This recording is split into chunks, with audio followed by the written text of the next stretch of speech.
Welcome to the Popcorn Talk Network, for the online broadcast network that features movie discussion, news, and interviews. Press 1. Popcorn Talk. We talk movies. Hello, and welcome to a very special watch-along of Star Wars Episode 2, Attack of the Clones, from us, the hosts of Jedi Alliance, and our wonderful guest, John Rocha. I am Joseph Scrimshaw. I am the Internet Soapbox Mark. And I am John Rocha at The Rocha Says. So we did a watch-along of Episode 1, so if you want to be all caught up, you can catch that one. If you're watching with us live as we watch Episode 2, feel free to ask us any questions in the live stream, or you can tweet to us at Jedi_Alliance. So I wanted to ask you guys real quick, when was the last time that you saw Star Wars Episode 2, Attack of the Clones, and where do you generally fall on your appreciation of the film going into this? Mark? John? Oh, okay. John?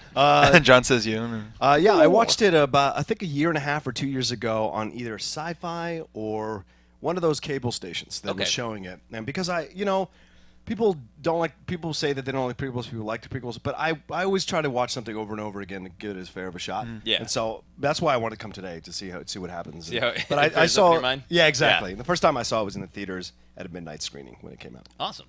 I didn't even see this film in theaters. Wow. Okay. It was at You monster. Well, no, because I was at that weird age where nothing that I liked as a kid was cool anymore. Okay. Sort of a thing. So I watched this in high school on DVD, and I was like, oh, there's some interesting things, and so I haven't watched it.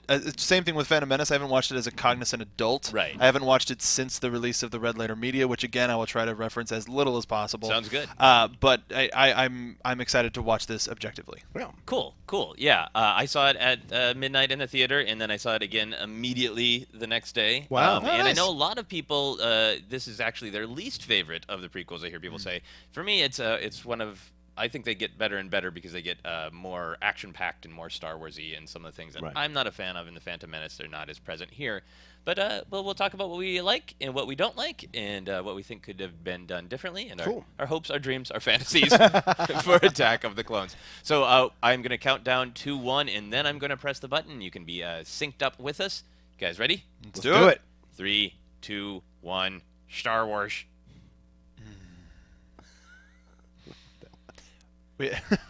Well, no, I mean the last when we did episode 1, it was kind of a sexy commentary as well. But we did get a comment from somebody saying that the Disney logo and the Disney opening won't lead off the film. It'll only be the ending tag. Okay. So we're not going to see, as opposed to that 20th Century Fox, we're not going to see like the Disney castle and then the Lucasfilm. Right. Just going to be straight up Lucasfilm. That makes sense. Mm-hmm. Where's the sound? So yeah, in the booth. There we go. it is. Thank you. There's the beautiful sound. Don't cut out the opening Star score. Wars. Oh, no problem. Thank you, Steven. So I don't think anyone has ever established when you're looking at this Starfield what system it is exactly. Right. But that would be a level of geekery that would be fun. I was going to say, are you about to? Yeah, right over there is Naboo. And then Geonosis is pretty close to Naboo and Tatooine, as we know. I will admit that every time I watch these movies, I read this like Episode 2, Attack of the Clones. Yeah, it's Absolutely. like a radio serial. Right? That's Yeah, how it feels. I mean, There was unrest in the Galactic Senate. So I think a weird thing that goes through the whole history of Star Wars is Lucas has always approached it is a serial, it is pulpy, it's like these old adventure things, and yet every time a title that comes out that reflects that, people are like, that's dumb. Like when Attack the Clones first came out, people were like, Attack the Clones, like that's straight out of the playbook of like old serials and pulpy adventure. And then the same thing with like Captain Phasma is a name. Like Yeah, have to do it. Captain Phasma. Captain Phasma, like our friend Ken Knapsack says. But so I love the title Attack the Clones because it's so over the top. But here in this scroll we get the catch-up of what's been going on in the 10 years since the Phantom Menace. It's my favorite title of the prequels. I do Attack not of like the Clones? Revenge of the Sith. I don't like Phantom Menace. I like Attack of the Clones. I love Attack. I think Attack of the Clones is the most. It's really straightforward. Yeah. A lot of debate about whether the clones should be attacking or defending, which I think we can get into when we get into the actual war towards the end. I think an interesting thing about the prequels, too, is that the classic trilogy all starts with a shot of a Star Destroyer. And the prequels each start with some different sort of vessel, but not a specific one. Space. See, they're leading up for a big reveal of Natalie Portman. See, that's what that shot was. It's too early to see our queen. See, that's the idea. It is a similar shot to Phantom Menace where we don't see who's on the ship and setting up some suspense. It's a great imagination. Look at that. That's such a beautiful looking city, man. Yeah, and I think some of the actual just sort of we talked about this in the Phantom Menace that my general opinion is that Lucas isn't a good dialogue writer. He isn't great at directing actors, but is a director in terms of creating visuals. Yeah. I think he's really great. And camera movement, and there's a lot of beautiful shots in Attack of the Clones, I think. A lot of blue hues. Yes.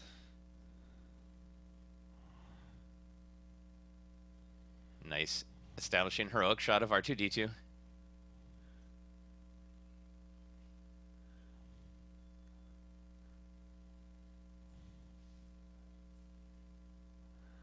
Famous last words. Cool. Yep. Oh.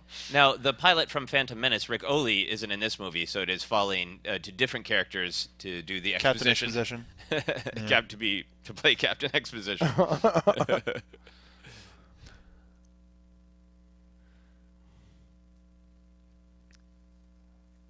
I've been thinking about this a lot with Star Wars, that we think of it as a story of good and evil, and that it's generally pretty family-friendly. Yeah. But a lot of death and a lot of tragedy, and Attack of the Clones really kicks it off of being that whole era of tragedy. Yeah. Now, is that Kate Hudson playing her? No, I'm saying like. I don't think so. Oh, those are different actresses to play her through the whole. Right, who play her decoys. Yeah. Because I think Keira Knightley made a name for herself in between the two films, so she didn't come back.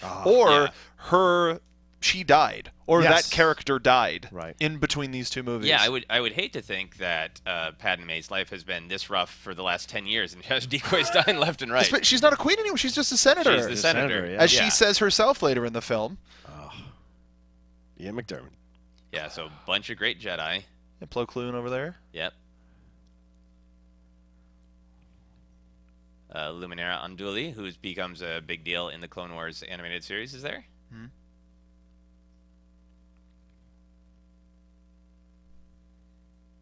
I want his back. I want a whole movie on Mace Windu. On Mace Windu, That'd be cool. Yeah, I know that there is a book that's not canon anymore, I don't think. Right. This is our introduction to digital Yoda, which I like, and I think he works well in this movie.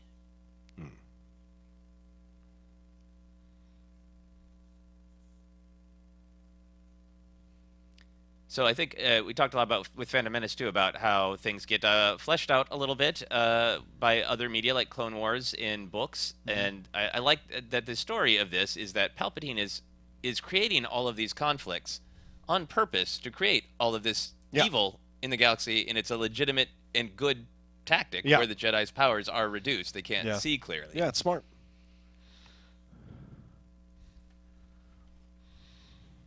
So that assassination didn't work, did it? Damn it. No. I really like Yoda's line that brings warm feelings to his heart. See, that's Rose Byrne there. Oh, cool. Yeah. As one of her decoys. I like that. That the Jedi are indeed wise in many ways, but it shows how stubborn they are and how set in their ways that they can't even consider the fact that Dooku just because he's a former bro doesn't mean that he can't kill anybody. Right. That's right.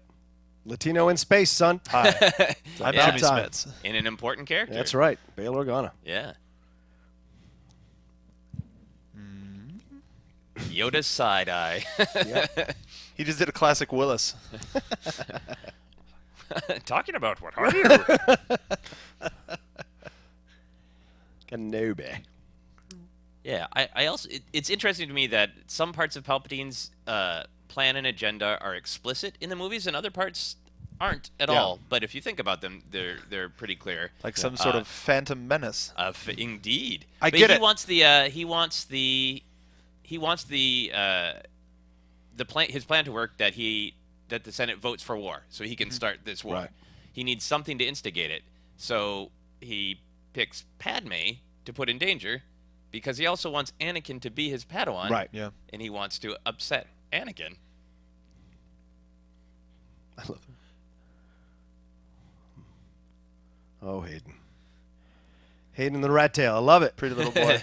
The Padawan braid, yes. One of the things that I am not a fan of in this movie is Obi-Wan Kenobi's space mullet. It's his young rebellious phase. Yeah, Obi-Wan Kenobi is one of my very favorite characters. I think he's got a lot of great parts, a lot of great scenes in this movie in particular, and I wish his hair was something that I myself could emulate. I think he was trying to emulate Qui-Gon. Oh, Jar Jar. Yeah, but Qui-Gon had that, not quite a man bun, but he's got the pull up there, and then Yeah, he's long working hair. on it. Yeah. He's trying to get to that, if I want to be a master. Yeah.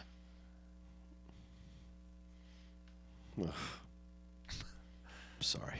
No, that's fine. It's reduced Jar Jar. It which is I think a lot very of people much. were, and he does play a significant role coming up. Yes. Yellow fella gets. Yep. He looks completely different. Right. Yeah. Beautiful, I mean. Okay, so let's just get into this. A lot of people have a lot of strong opinions about old Hayden. I'm not going to say that he is a bad actor. No. I think because a lot of people point out he does great performances in other places. Yes.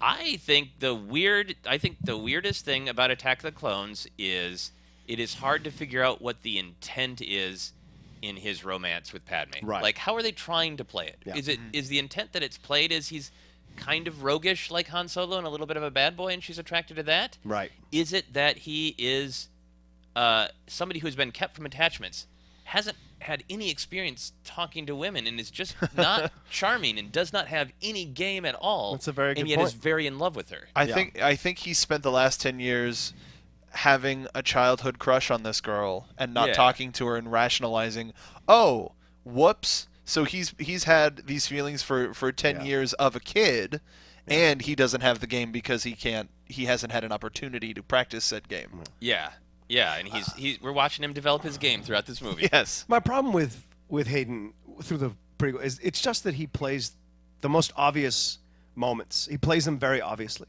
and there's a way to put he like just these movements and the face. I'm stressing these words, and I think in an actor who maybe if he'd had a little more depth in these scenes, people would have seen the struggle within him a little less visibly and a little more internally, and I think that would have resonated with us more. I think the tragedy could have been played up if, and I do think he does have some charming, likable moments. Sure, yes, but absolutely. I think there should have been more. I think the surface Yeah. should have been charming and likable, Yeah. so that when we see the hints of frustration and jealousy and anger, they have a little bit more of like, no, don't do that. Right. Yeah.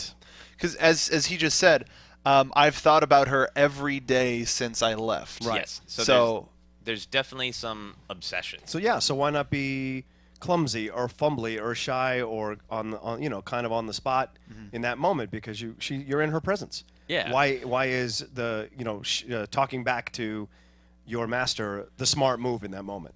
That's those little things that I think if they made other choices would have made him more interesting. Yeah, I agree. a little bit more of a director, a actor's director. Yes.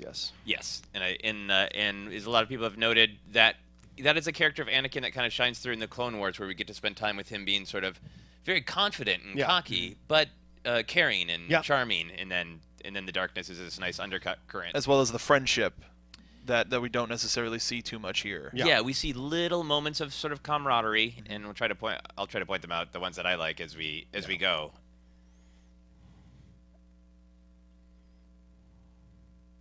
Again, Obi-Wan speaks for the audience. There are many ways. Yeah, you pointed it out in Phantom Menace, and it's true here. He is often the audience. Why don't you perspective. shoot her?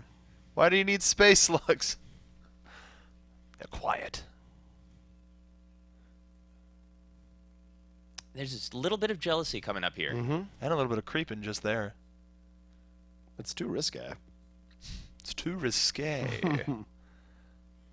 So, yeah, this is a very subtle thing that they play in Clone Wars and Revenge of the Sith, that there's maybe a little bit of jealousy, of actual romantic jealousy, where Anakin is afraid that maybe Obi-Wan is a little older and wiser and maybe has more game. Yeah. And that would make sense. He's a young kid.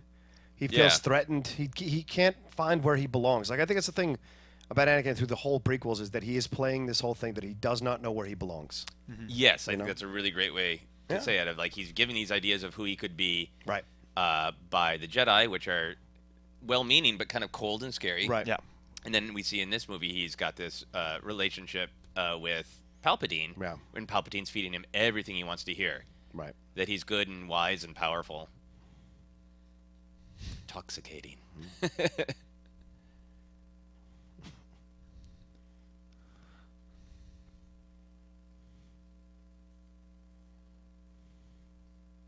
Yeah, I like how Obi-Wan is grumpy about politicians, and I also like that he is in sync enough with Anakin that there's no... The rest of the council, you can imagine, are kind of like oblivious that Anakin has this relationship with Padmé. Yeah. But Obi-Wan's like, I'm sensing your thoughts. Whoa, dial back. Like, they're PG-13 at least, and I have to sense them.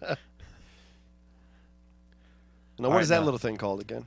I don't know. It looks like a kind of probe droid. I'm sure it has a name, but to my shame, I can't say it off the top of my head without looking it up. Please don't. That's fine. Oh, I think it's understandable. space slugs. Yeah, I was gonna say earlier too. What I want to look for as we were watching, like, I feel like one of the main themes of Attack of the Clones that kind of mirrors Empire Strikes Back is that our heroes are going through all sorts of false victories. Yeah. Like, they think they're winning, but they're not. Like in Empire Strikes Back, the characters are obviously losing. Yeah. And the prequels, dealing with a little bit more of a complex story of what's going on underneath, I think that's a really cool theme of Attack of the Clones, that our heroes keep thinking, like, well, that wasn't good, but we made it out and we won. Yeah. And we as an audience always know, every little thing, no, that was a setback. Yeah. That was a Thank setback. the maker, that's over. Were the worms bothering you? I mean, kind of. Well, no. I mean, like, our characters are like, whew, that was the worst of the worst. Good thing all the bad stuff's done. Right. What? But I am not a fan of the worms just from a logistical standpoint. Could have cut her head right off. But that's how good he is. Attack of the Clones does a lot of good work, too, also to just show Anakin being very good at the first. Obi! Yep. Love this. See, that's a great example of Obi-Wan Kenobi just, like, doing Use his the duty. Force. He's not being brash. He's just like, this is my exact assignment. I'm doing it. This weapon is your life. Also, this is interesting. If you look at it through the jealousy thing you're talking about, like, he sees Anakin reacting quicker than him, and he's like, well, I'll one-up him by jumping through the window. Yeah. Like, I mean, you could make the argument. No, I can see it. It was more like, it wasn't like, you get the worms, I'll get the droid. It was, well, shut up, I'm going to get the droid. I think Obi-Wan's vibe about, like, Anakin's power being the chosen one and being just, at some points, better at using the Force is sort of like, that's fine, you're the chosen one, but don't be a dick about it. Yeah, right. Like, I'm the master, you're the Padawan, I know you have great power, and that's fine. Like, do you think don't be a little jerk about it. Do you think he's trying to keep him in check by doing the brash thing? It's like, so that Anakin doesn't kind of get a taste for, you know what? That felt right. That felt good. Gotcha. So I'm going to keep doing that a little bit more often because it felt okay. Interesting. Possibly. Yeah, I think it's possible that Anakin kind of pushes Obi-Wan to be a little bit more brash when he doesn't mean to be or want to be. But I also think Obi-Wan is just willing to just do his duty. See, now she's got a sniper rifle. Well, that didn't work. Obi-Wan's also looking at the big picture, so it's not just about standing right next to Padmé and protecting her, but figuring out what is going on. Yeah. And that goes through into the Clone Wars animated series, too, that Obi-Wan and Anakin even have some explicit conversations of Obi-Wan saying, I know you just want to attack, but I looked around, and I want to know what's going on. Yeah. This is so great. This is such an awesome scene. I mean, just the visuals are so This awesome. is a really fun and great action scene, really making use of Coruscant. We just kind of saw it as a planet that was a city, and now we get to fly around it. Yeah. Home of the head-on collision. Yeah. And this also speaks to Lucas as just being a sort of auteur and being a unique filmmaker and doing what he wants to do. He loves cars. He loves racing. Yeah. So we have a scene that's basically kind of space cars racing. Yes. Coruscanti graffiti. Yeah, it's Coruscanti graffiti, exactly. I like that line that they put in early in the film that you would rival Master Yoda as a swordsman. So those of us who had grown up with the classic trilogy or watched it first and always wondered, does Yoda use a lightsaber? Yeah. We know way ahead of time, yes, he does, Yeah. and he's real good. It's really funny because this thing you brought up, the jealousy thing. Yeah. The Lego droid Tales, Star Wars droid Tales that's on Disney XD, they actually play that up in the half-hour episode about this movie. They play up the jealousy. Between both of them, Yes. going back both ways? Because you have Obi-Wan going, well, yeah, okay, I heard you chosen one. They have little moments like that, and you're like, Great. God, even they're picking that up, you Yeah. know, as possibilities. So, yeah.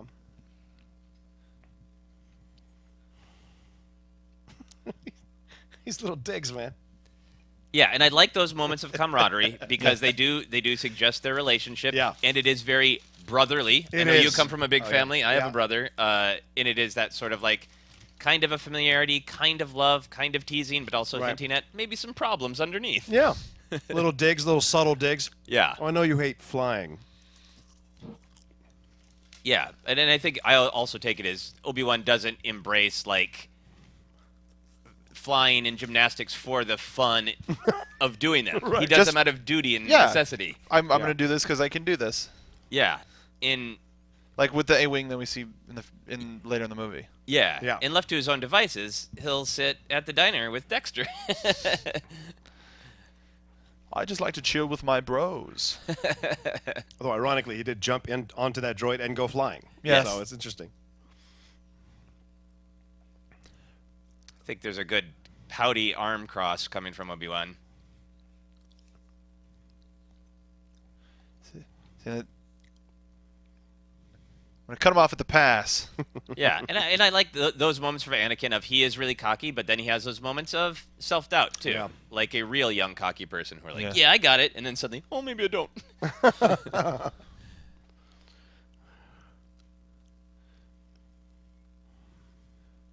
Well, now that I'm free, I can reveal myself. Yeah. And reveal Annie's sexism of saying it's a he. I want to find out who he Yeah. is. Oh, and there's the crossed arms. There it Some is. good body language acting, Ewan. We know exactly what you mean because your arms are crossed. Such a grump. Oh, there he goes. Showing off again. Yeah. Audience a laugh line. How Yep. often does he jump out of the The car in The Coruscant? moving vehicles. Well, that's also cool to think that does happen. Yeah, It's right. at least happened 2 to 3 times before. Enough to be where the first time he's just happy that he's alive, the second time it bothered him a little bit, Yeah. and now it's just like, you need to stop showing Yes, off. That is not a legitimate mode of transportation, Anakin. That's not how we get around Coruscant. Why do we even go into cars at all?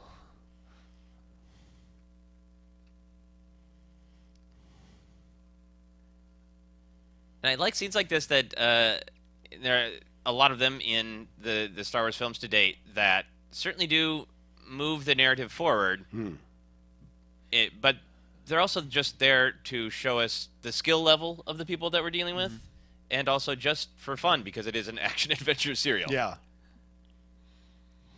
And now for attempted murder. Oh. Obi-Wan, the Nailed calm, it. reasonable one, picking up after Anakin.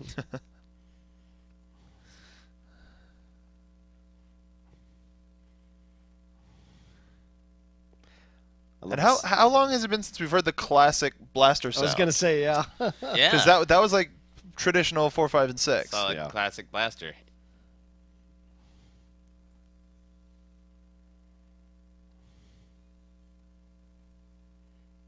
Oof. Yeah, and when this was first happening, that midnight screening that I saw, I was really, really happy to be getting down into the lower parts of Coruscant Yeah. that I'd read about but didn't get to see, Right. the non-regal parts. It's very reminiscent of Total Recall, very reminiscent of Minority Report, very reminiscent of even Blade Runner. Yes. You know, we have that Some kind say of that stuff. was intentional. Oh, okay. Legend has it. Do you mean like the universes are connected? Nah, just Oh, okay. the trying to mimic shots to evoke a similar feeling. Ah, I see. Okay.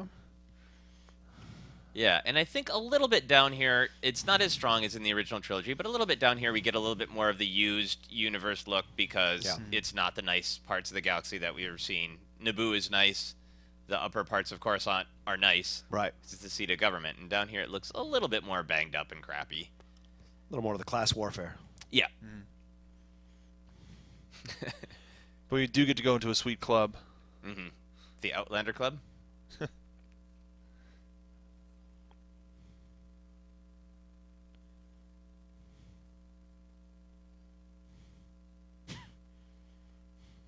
And you can see the reflection of the green screen in the lightsaber. Yeah, I've always liked this weapon is your life, though. I like that line.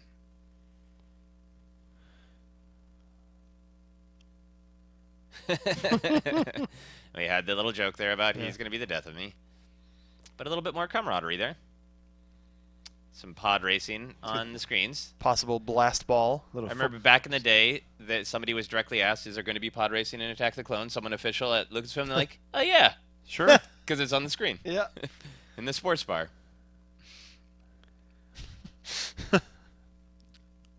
I always kind of liked I also love that line. but also for a like, drink. dude, I don't know what to do. Just be careful. Yeah. Yes. The extra careful. Reach out with your feelings and try not to spaz out. Twilight like Anakin.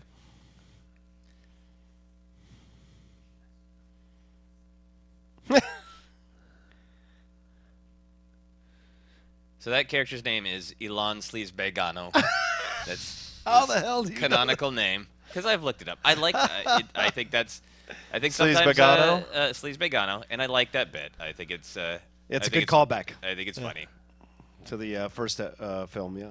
Yeah, yeah. To how Obi-Wan conducts himself in a bar. Yeah. Hey, be secretive. I'm dressed like a Jedi. With this How red- secretive can I be? Yeah. And I like that Obi-Wan is just putting himself out as bait. Just Yeah. like, if she's going to shoot me, I'm just going to stand right here at the bar screaming I'm a Jedi, basically. No, but you mingle. Yeah.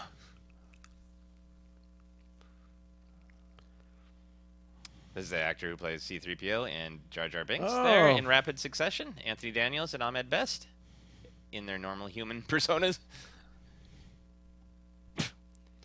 Oh, okay. Is someone going to clean that hand up, though? Jedi business. Yeah. And it's interesting to me that I've always wondered about that line, Jedi business, of exactly how the citizens are just sort of like, it's ambiguous what their sort of feeling is about the Jedi, yeah. and also their role legally, like, Yeah. because Coruscant has like police. Oh.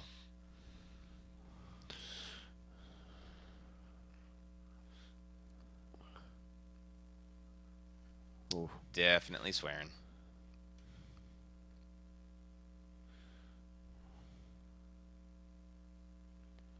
In another way to kind of look at the film, whether it helps you like it more or not, is that Lucas has definitely described Obi-Wan's story in Attack of the Clones as it's a detective story. Ah. It moves from piece to piece, and I think is influenced by noir elements.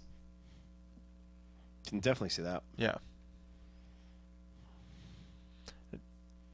Do you think it was a wise choice for them not to just go immediately after the dude who shot the dart?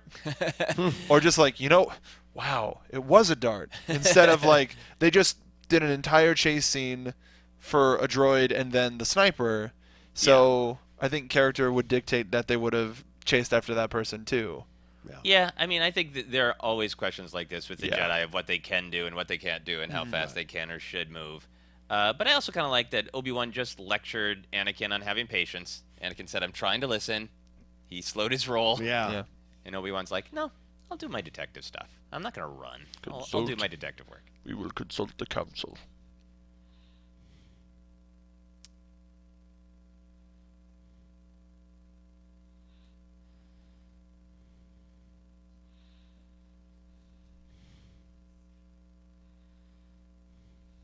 I think Ian McDiarmid is great at building this relationship where So we know fantastic. it's utter manipulation. Yeah. But you can see how Anakin would need somebody to just be patting him on the back and saying, "You're great." Yeah. There's a piece of me that would wish he'd come back to make this all right. Hayden. Just something. Oh, to reappear in the... Yeah. There's a rumor. I really do. I have a feeling like Yeah. it's a way to kind of like forgive everyone, let's move on, Yeah. bring it full circle and have closure. Yeah, and I think in, the expanded canon, the books, they're utterly embracing the prequel era. Yeah, They're not... yeah. It's a part of Star Wars, and it'd be cool to see them bring it into the sequels. Yeah. Yeah. I also like this shot of Yoda in his floating I was chair. going to say he's in a Walmart Like, wheelchair. yeah, just... His rascal, space rascal. Yeah, and there's a slight noise like it is actually being, Yeah. levitated by some mechanical force, and and Yoda's not just floating himself. Yeah.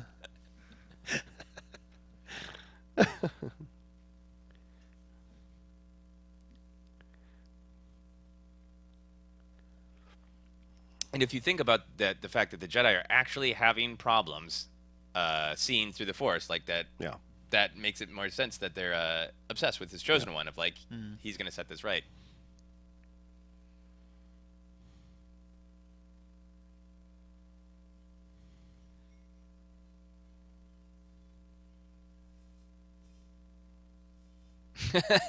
And I feel like that line is the beginning of a little bit of acceptance on Lucas's part of like, okay, you guys didn't like him? All right, I'll have one of the nicest people in the galaxy tell him to shut up. Yeah, that's right. Hey, I appreciate it. But, Jar Jar. I like the detail of the droids replacing the window.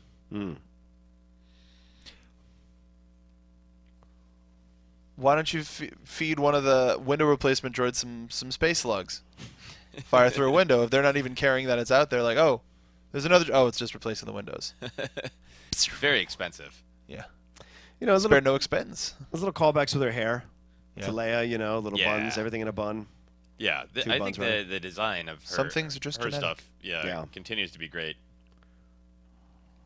Fully expect Daisy Ridley to continue that tradition at some point. And I think this is the first time we ever saw a Jedi just being like, hey, look, I can use the Force. Yeah. I don't need to. I'm just floating a ball because I can. Yeah. I think they call that move officially. It's canonized as "Hey, girl." It's totally a pickup move. Check this out. Would you like me to float a chrome ball? Sounds sexy, but it's not. He's way too Yeah, these are all understandable emotions. Yeah. But if they were buried a little bit instead of That's being what I'm saying. pouty, I think that would be good. Yep. A natural Right. progression as opposed to starting at level 10 already, like progress to it as you have a conversation slowly. But then, because you're still trying to woo her. You're still, Yeah. like your feelings are there. And they Yeah. should be there more prevalent than anything else. Yeah. Because you can't talk to her like you guys have been hanging out for 10 years, which is what that conversation, a little too familiar, I felt. Yeah. I am a grown-up. I'm a person, and my name is Anakin. Sorry. Sorry. Yeah, and I think that Shut down. Yeah, the milady's unfortunate because that was before that became Adjust kind of a his fedora. sign in our modern parlance. But yeah, I feel like in that scene that we almost at the beginning of Natalie Portman's performance, we got a little bit of vibe of like, you are kind of hot and it is weird for me. And if we had just kind of continued on that trend instead of having that sort of harsh shutdown, I think we could have got a little bit more. But I think it was. I think that was a very realistic conversation. It was both of them testing the water, her expressing, okay, so I'm starting to feel a little bit more comfortable, and then he goes off on he never listens, he's good, and he gets all complaining, and then she's like, okay, peeling it back. Yeah. Right. And I think, that's totally from a certain point of view of you can totally read the film this is not like the sort of Shakespearean drama, tragedy. It's not the romantic love affair of Han and Leia. Right. Yeah. It is a picture of two people who aren't necessarily super experienced, who have a lot on their plates, having a really weird, awkward romance. Yeah. Because any of our real romances filmed, horrific. Right. There's a way of not thinking of anything else but her for 10 years, and there's a way of not thinking about her anything else but her for 10 years. And I think he kind of leaned into the other side of it, the second presentation of it, in that it became almost obsessive. And so, but it's a little more vulnerability would have gone a long way with him.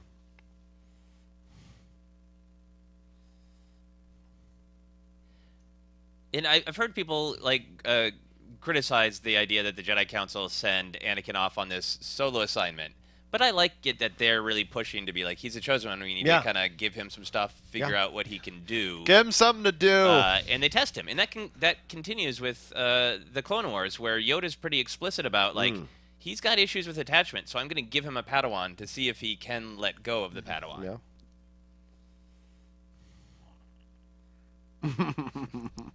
I love that delighted little smile. Like, Jedi are not supposed to have attachments, but Obi-Wan's not like, but I can have bros. Yeah. Right? And it's great to see George Lucas's cameo as Dexter Jetster.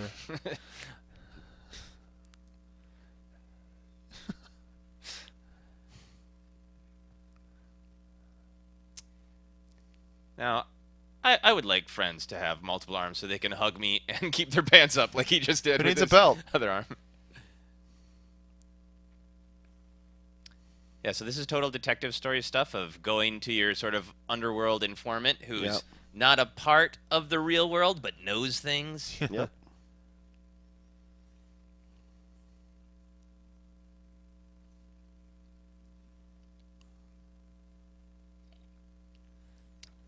I could take or leave his big Wilford Brimley mustache, design-wise. But other than that, I like him. Yeah, I do like him too. And the voice is great. Yeah, that's a great voice. Sounds like an old worldly soul. Yeah. Reminds me of Mel from Alice. Absolutely. Yeah? He's a space Mel. For you young kids, that was a show in the 70s and 80s. Boy, we're doing great on our 80s sitcom references. We're This is for cleaning all up, these guys. young kids here. Do you guys remember Small Wonder? I'm Ew. kidding. No, just- A little. What's that race of the Greedos? It's R? They're Rhodians. Rhodians, that's the Rhodians, yeah. And the alien who's the same as Sebulba, the pod yes. racer, is a Doug. That's right. I dug them. They're pretty cool. Arr.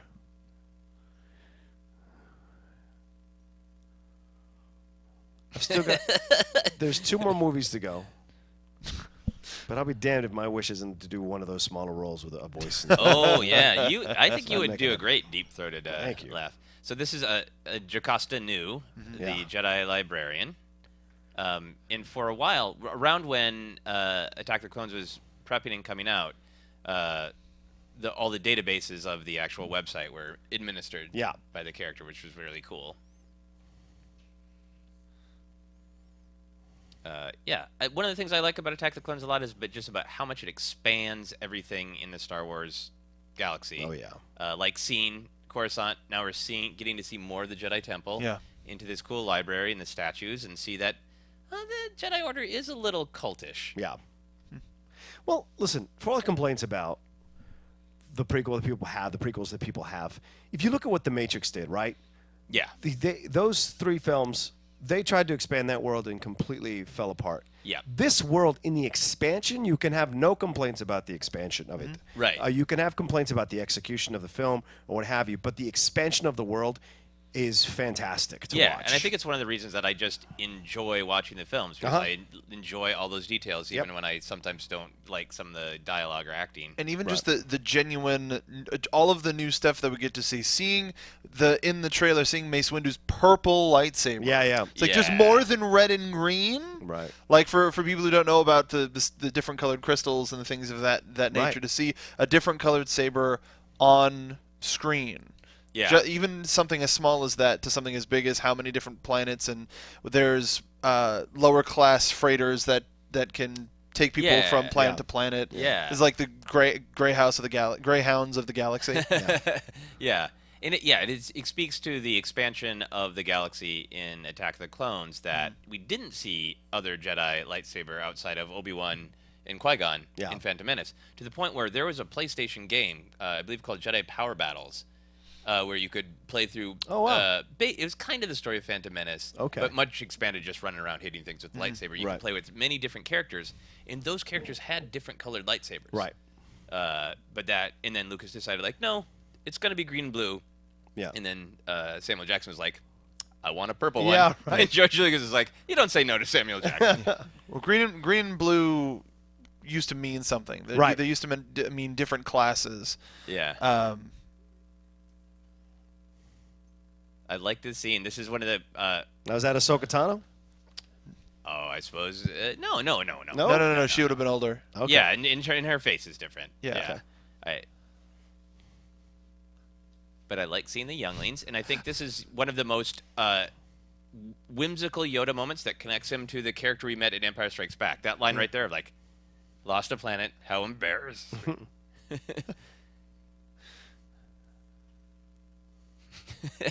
I love that his name is Liam, like a real Los Feliz Park Slope kind of hipster kid name. There was a kid on the end who was kind of looking into the mouth of the lightsaber. And I was like, well, there goes another one. Might have also been a shout out to Liam Neeson for a Qui-Gon Jinn. Oh, true. Yeah, and this connects to the Force Awakens trailer that we just saw because it looks like when they're talking on Millennium Falcon that they're in the midst of some sort of holograms of coordinates. Jarvis-esque map. Yeah.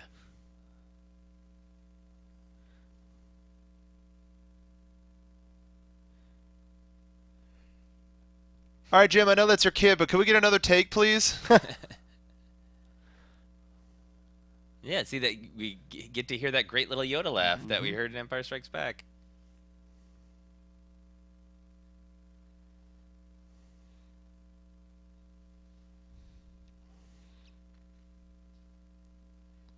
I also like seeing some Yoda cane work, which sets up the surprise of his athleticism later on in the film. Yes.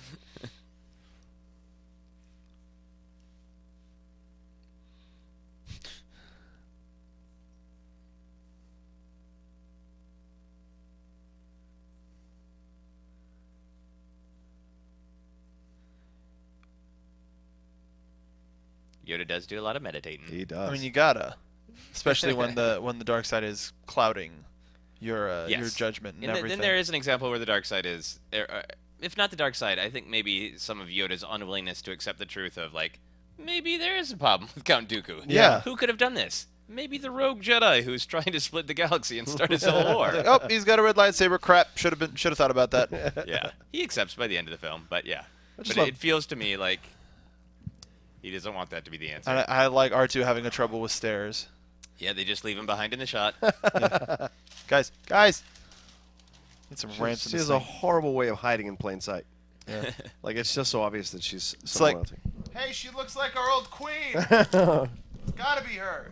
Well, speaking of, I'm gonna go say hi. Speaking of Dooku, like it's interesting that Christopher Lee once again plays in the past good character that turns evil. Did the same thing in Lord of the Rings with Saruman, right? Right. So it's the same kind of thing. Saruman. Yeah.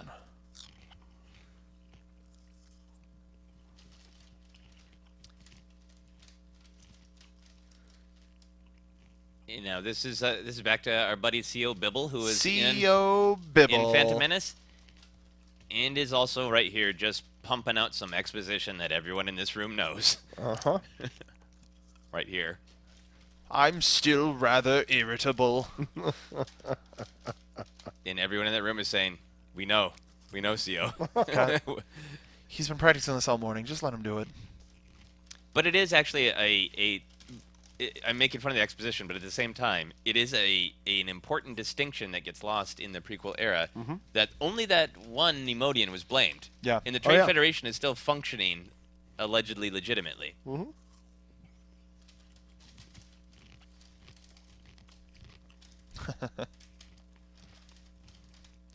Damn. Excuse me. Yeah, and I like that too, because that does. If we are going to interpret it as obsessed, jealous, doesn't have great game, it's great that she sort of accidentally cuts him down and makes him more insecure. Yeah.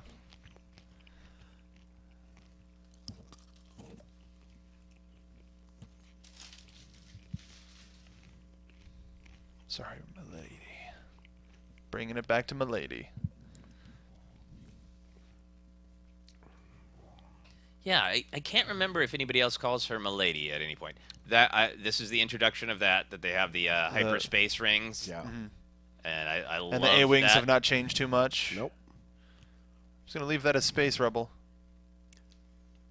Yeah, and it's the Jedi Starfighter technically, and it's it's got that A-Wing look, but it's also when Lucas was designing it, I believe he has said that he wanted to start getting that wedge shape of the Star Destroyer into the galaxy. Yeah. I mean, just look at all the visuals. I mean, that's just amazing. Yeah, and for me, Camino, this water planet that we're on, I believe there was a water planet in one of like the old Marvel comics. But like when I was a kid and you're going through the original trilogy, like they have a desert planet, they have a forest planet. Like, whoa, there's got to be a water planet somewhere. So when I saw this, I was like, yes, I was right. And then the next movie, there's a fire planet. Yep, nice volcano planet. Yep, volcano planet. I wonder if people who've been abducted by aliens see these movies and get like flashbacks or have like get freaked I mean, out. that's a freaky looking alien. Like that would look like a probing. Yeah, it looks like a probing alien. Yeah.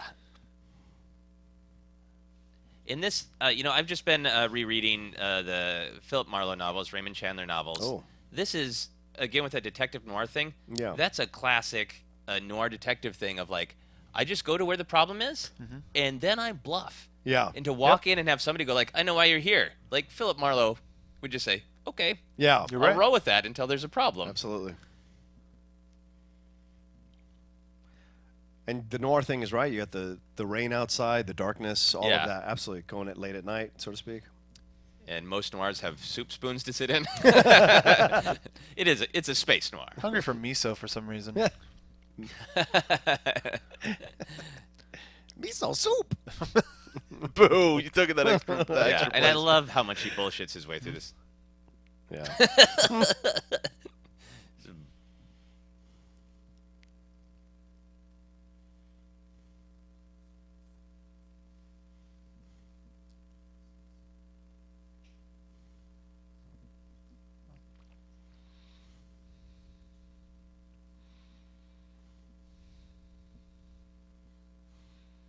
I like that the Kaminoans are a little alien and very creepy. So, when you're watching this episode that's a little bit more murky, you don't know exactly what's going on, that you don't know what to make of them. Yeah. Like, they're not clearly good or bad. Yeah. No. They have a job to do and they're doing it.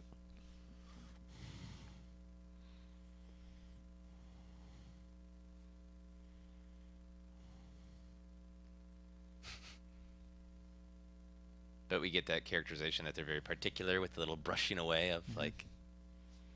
Makes them pop out and seem more realistic other than I am an animated character. Right. Yeah, and also like that, they take great care with their work. You can't have little random bits of fuzz in your DNA. Then you get when a you're making fly clones. situation. Beautiful space Italy, Yep. complete with space gondolas. But everything has the every vehicle sort of has the shared design of the Naboo cruisers. Yeah, that Naboo aesthetic. Yeah. Of kind of swooping and elegant. Gentlemen, are we ready for what's about to happen? They're so Probably the most famous line of Attack of the Clones. It's so out of place in the rhythm of the movie. sorry. This whole scene. Yeah. She just cut him to pieces. Yeah. And now she's going to have this really soft, vulnerable moment with him on the, I don't know, on the balcony. Yep. Here's our sand line, the classic. Fine up to this point, and now.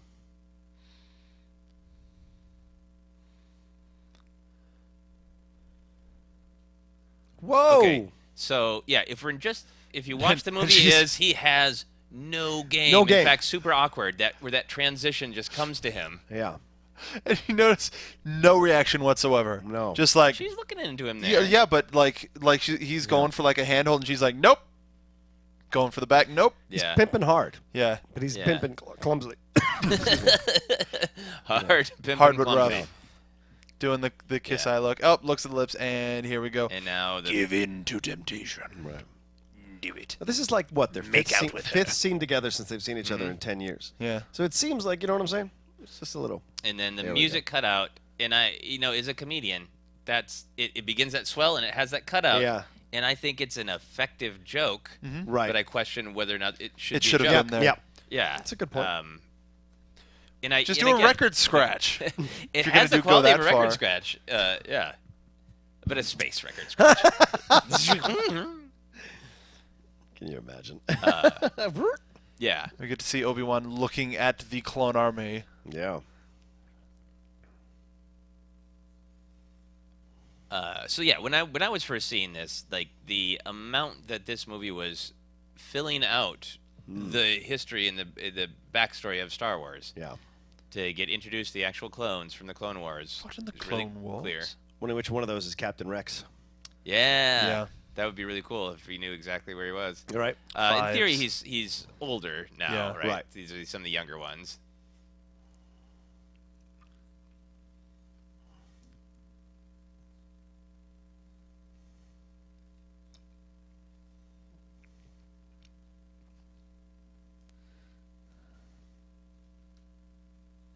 Django. And now, how do you guys feel about the Jango Fett relationship to the stormtroopers and Boba Fett being the unaltered clone? It's never bothered me. I've always liked it. It's never anything like nothing that I scoff at as a fan. It's Right. like, oh, cool. You get to see how he got his Boba Fett got his training though. Yeah.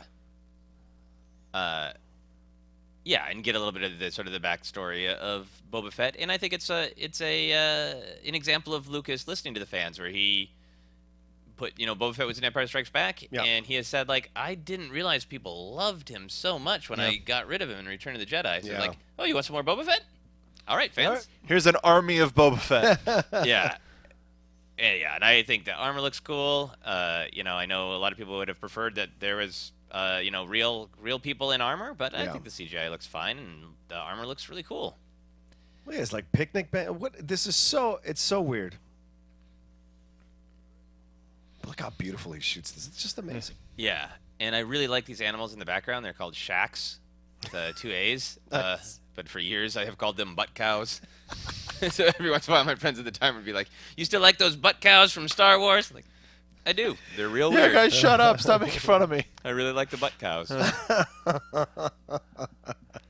So there's a couple awesome things in this scene where I feel like they are having a little bit more casual conversation. Mm-hmm. They're having a little bit more of a get-to-know-you conversation.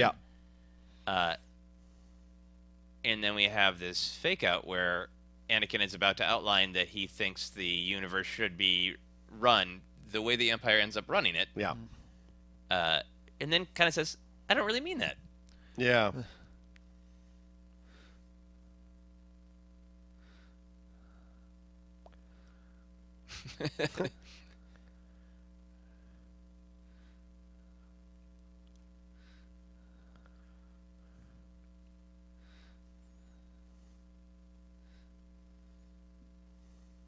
So you can see, like, the seeds of his ability to accept the concept of the Empire. Palpatine has always been someone wise and well-meaning to him, and he really does have that sort of, like, I chafe against the Jedi orders, I chafe against rules, things should just be done. Right. And, the sentence of mess, they just need to get done, and I'll do them if I have to. Yeah.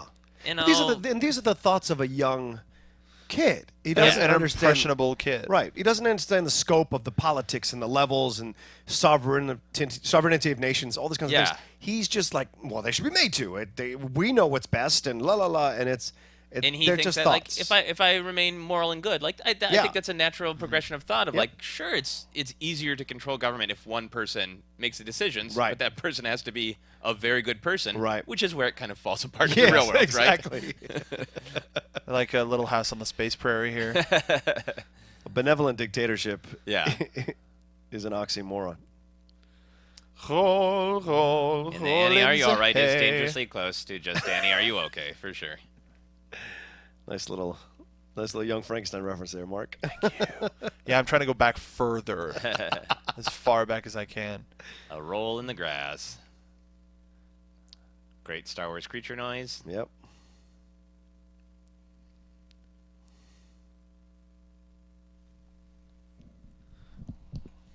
I'm such a big fan of rainy night shots. Yeah. Animated, CGI, real, doesn't matter to me. And it adds to the noir feel of it, too. Totally.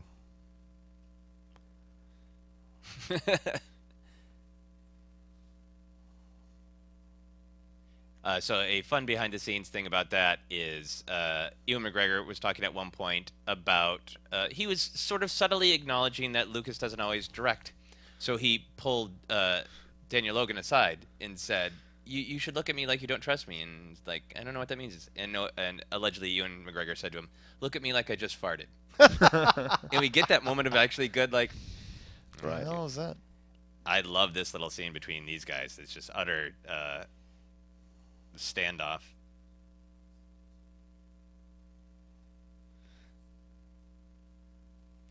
I love that line.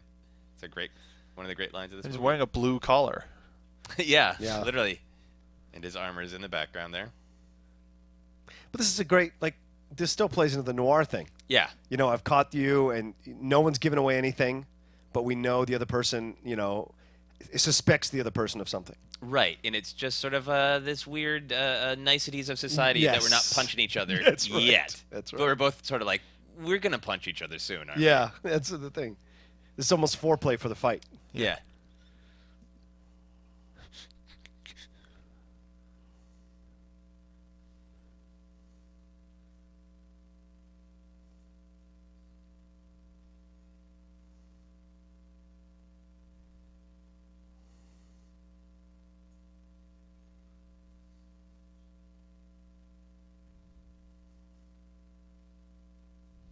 Yeah, and I think with just the very short, quick scene, we can infer a lot about both Jango and Boba. Yeah. That Boba's been raised by this guy who clearly, has some love and affection in his heart to want a son. Yeah. And an unaltered one that's going to grow at a normal rate. Yeah. Wants to spend time with him, but very protected and very sort of like, we make our own way in the galaxy. Yeah. And Jedi are jerks. Tamora Morrison's such a good actor. Yeah. It's a shame he doesn't do more. I love him to death. Yeah. Once We're Warriors is one of my favorite foreign films. It's an amazing film. Yeah. Yeah. So, again, I think some of this could be executed better, but at least we're getting a little bit of just, like, they're hanging out in the dinner scene, and I like that line of, like, aggressive negotiations. Just show off. Yeah. And, yeah. Execution is always up for discussion, but in theory, this is great Jedi flirting. Yes. Like, I'm going to float some food around. Theory. Yeah. Yo, girl, I'm going to feed you. Space bear. But it does work. Like, here it works. Yeah. This kind of stuff works. But then it gets real serious in S&M, like right away, like the fire. Okay, the good. leather. You think that like I didn't want to say it because it was like getting a little too adult in here. I don't think. But- I don't think Lucas intended it. But I think by the time we've got both our main characters in leather, in the darkness, in front the of a fire, fire. it's romantic. But they're also like, this is now where they're getting really obsessed. Yeah. I can't.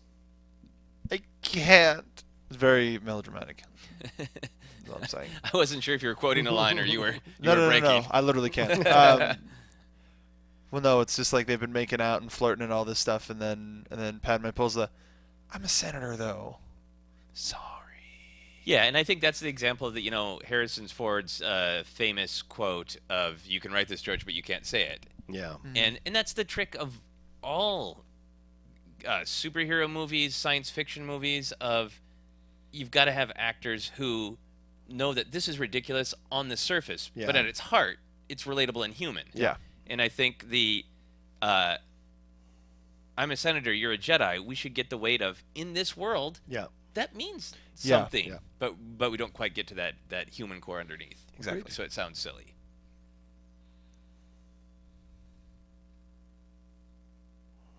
That's very Shakespearean.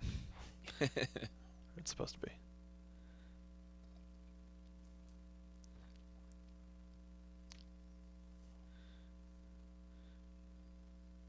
Ooh. There it is. Now there are plenty of people because we've been harsh on the romance here, but there are plenty of people who we did an episode of Jedi Alliance called Romance in Space, and we talked about and got a lot of feedback of like there are people who really like this romance, and I think it is probably because what we're talking about of like it does feel real. Yeah. Young. If you see it when you're younger, and you maybe haven't experienced romance yourself, or you're just starting to, and you're going through these kinds of pangs. Yeah. We're kind of looking at it as people who are like, we've gone through real romance, and we're looking at it as a movie, not, I never had a point where like I was sort of putting myself in Anakin's shoes, Right. the way I did when I was younger, and I was putting myself in Luke and Han's shoes. Yeah, exactly. Well, yeah, I mean that's a great point, right? Yeah, I think that's why people kind of berate the romance, because it seems unrealistic, but that's not entirely true. You can see. You may not know people who are like this, but you could see this type of a thing happening. So that's people want the space epic that they got, but this is just a different take on it. Yeah, absolutely. And our main romance we'd seen before was Han and Leia, which is a very classic sort of adventure movie. Yeah, adventure movie, fun romance. Yeah, I don't think that wedding would have survived even before everything happened to him. Like if they had, kept going, they would have gotten divorced at some point. Yeah, his instincts for anger, his impulse for anger and reaction, eventually she'd be like, all right, that's enough. I can't do it anymore. Right. I'm taking the kids and I'm out of here. So it was doomed from the start. Can they visit the Death Star on Saturdays? Yeah, right. Exactly.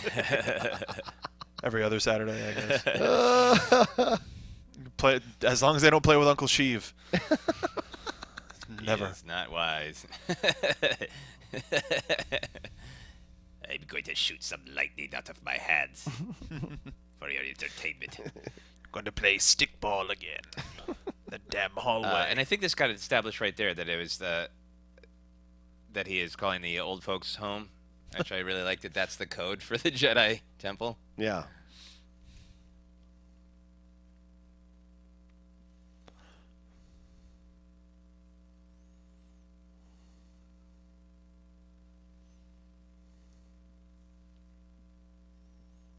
That's right, Yoda.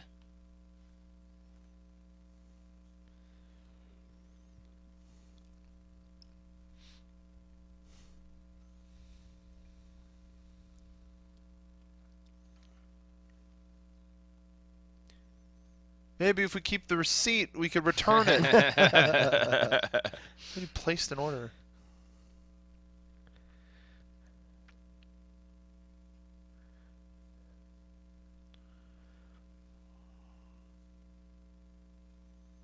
Yeah, and this was one of the first times where we just saw that, like, the Jedi just arrest people like cops. Yeah. Like, they cut their hands off to stop them, but then grab them and bring them in for questioning. And the thing is, if you're a regular civilian, how the hell do you know it's a Jedi just because he has a lightsaber? Yeah. Well, they're dressed the same. Yeah, Generally. I guess, but you could. Generally. Apparently, you can dress this any way you want. I like Yoda's t-shirt hoodie combo. Like, you have to show a badge at the Jedi store to be like, I need these robes. Yo. Jedi I am official. Discount, it's like Sue Mills. Like, So Here we now, go. a couple people have told me that the first time they saw this in the theater, they assumed this was a sex dream. Yeah. It looks like he is doing what he's doing there. it was less overt than Lord Farquaad and Shrek, where he's like shaking under the... But as we know, it's not at all. He's dreaming about his mom. So, Right. I mean, I know we're recording this on Back to the Future Day, but Star Wars doesn't play that. Great reference, Yeah, man. Vader pose, beautiful shot. Oh, yeah. Staring out with the hands clasped behind his back. What was that screaming about? I couldn't sleep.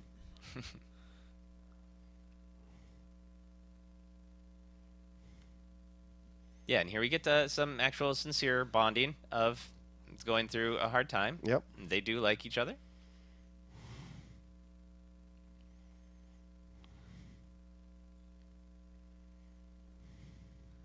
I think that goes to what you were talking about of he doesn't know who to be. Yeah. And he clings to all these ideas of what a Jedi should be Right. and kind of beats himself up for not being as good as he should be. I think that's why it's believable when he turns. He feels more comfortable there. He finds his place, finally. Yeah. So he can Even finally though- act upon everything that he's been feeling. Right. Yeah, that's a really good way to look at it because I think people kind of traditionally look at it as he was a really good guy and then some bad stuff happened. No, like I think no. that's what we assumed. Yeah. Before we had the prequels, that Yeah. he was a good guy and then something bad happened. But Right. I think that's a great way to look at it. Well, I of, mean, like, the he is verbiage a has always good been guy, the but- verbiage has always been he's been seduced by the dark side. Yeah, it's not true at Yeah. all. It's not true at all. I've never believed that. And the Clone Wars really fleshed that out. Yeah. Yeah. He always had this impulse to be angry, to be Yes. temperamental, to be whatever. For whatever reasons and the way he was built, some people just come out of the womb, I think, that way, in my opinion. And so he could have been one of those people, plus given the fact that his mom was poor. And you hear the backstory about his mom if you read all the stuff in canon. Yeah. So there's a lot of anger in his upbringing. Yeah, and the Jedi don't listen and aren't supportive and don't give a young Right. kid what he needs to feel comfortable and safe. Exactly. Whereas Yeah. with Luke, like, yes, he didn't have his parents, But he's raised by kind. Yeah, people. Owen and Erdu. Is that Brew. right? Brew. I'm sorry, Brew. Yeah, Yeah, which we'll meet in a little bit. Yeah. So cool to see Slave One. So, Oh, yeah. not Boba Fett, but Jango Fett fighting Obi-Wan Kenobi in the rain. Yeah. That's Use the of kind of the thing if rocket. somebody told 12-year-old me that you'll get to see that. Finally, Slave One hits something.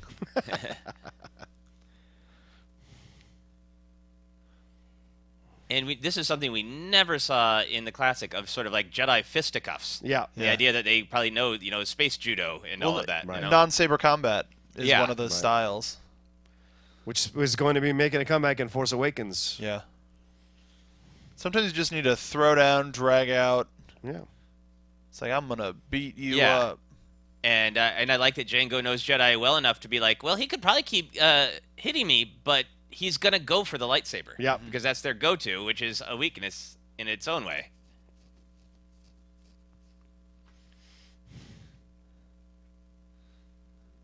Oh. Later. And Oh, wait, now- crap. It continues that, like, Obi-Wan is a good fighter, but he gets no joy from it. No. Yeah. It's like, oh, man, now I got to do this. Yep. Ooh, it's a broken wrist. Separated shoulder. Ooh. Look, All these real-world physics. Look, if Bruce These Willis are could Star Wars survive. physics, yeah. Yeah, when Obi-Wan died, he died hard. And that is a big fall. Huzzah. And I like that we saw that long establishing shot of Camino, so we get the sense of kind of scale and space of where they're fighting. Definitely. Bridges and such. Oh, thank God. I've lost too many blasters that way.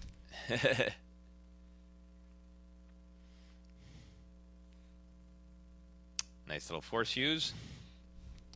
Joy Marlin in the chat. The best of all the Star Wars films. Hopefully Episode 7 can top it. I appreciate his positivity. And then Boredom ensues. That's impossible. Nothing will top this movie. And Chris Holmes, in referencing the Fett family, grade A parenting right here. That's right. Man the guns while I take him out in hand to hand. Cool.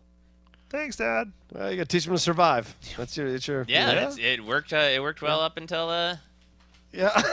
the accident on Tatooine, Oops. which I think we're gonna see. We'll talk about Wilhelm. Changed up. I think you might be missing this. Back on Tatooine, old school land speeder. I will say I will Bantha. definitely miss Jar Jar stepping in poo. Yeah, that's the one thing I think is missing from this movie.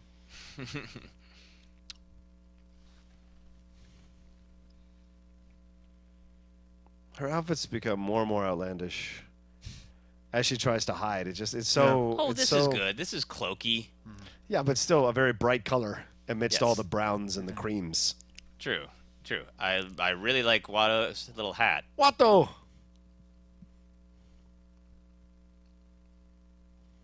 I think for me, this is one of the moments where I am happy that we saw him as a kid, so we get this fun reveal of how far he's come, and also this is the guy who used to own him, and now he's terrified of him because he is so powerful.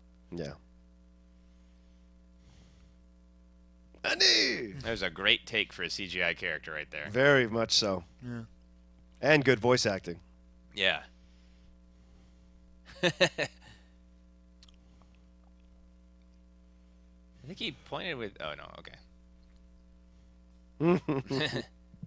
I love that little handshake. I don't know quite what it means, but yeah, I feel like the people who worked on Watto really had a lot of fun with him in this little scene. Yeah.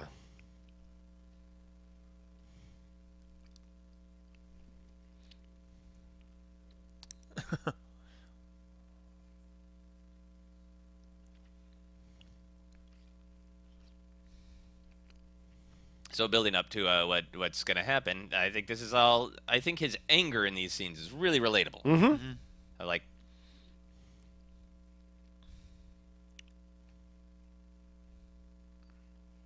Putting a positive spin on things.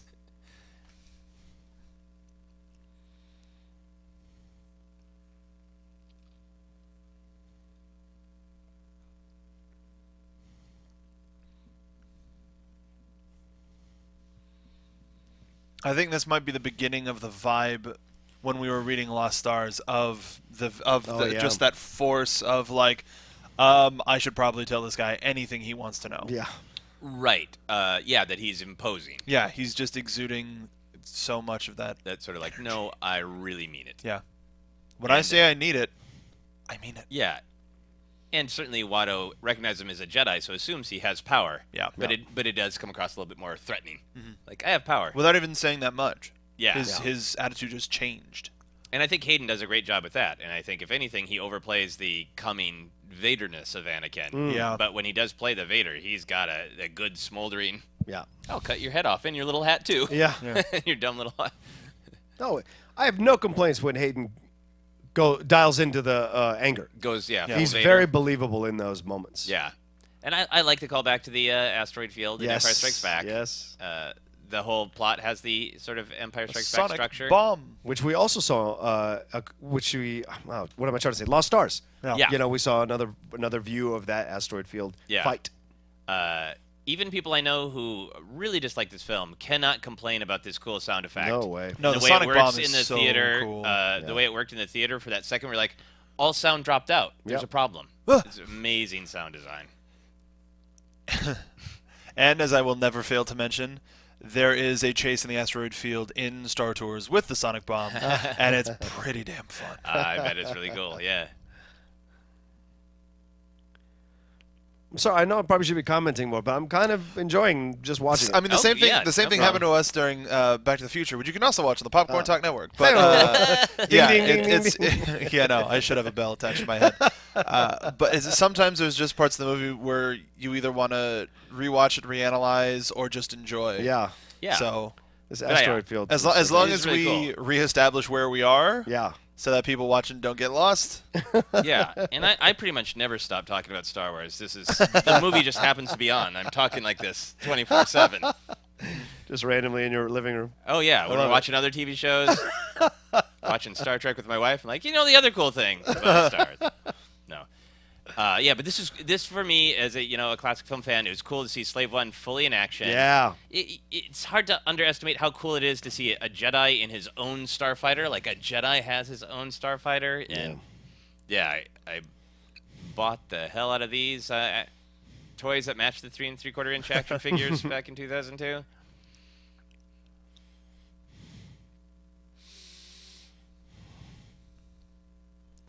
I'm sure there's a lot more cussing that they cut out. He says blast here at one point, or already did, and sorry. that is Obi-Wan Kenobi swearing. Yeah, sorry, this is now a not safe for work video. Blast. I apologize. Oh, Yeah. damn.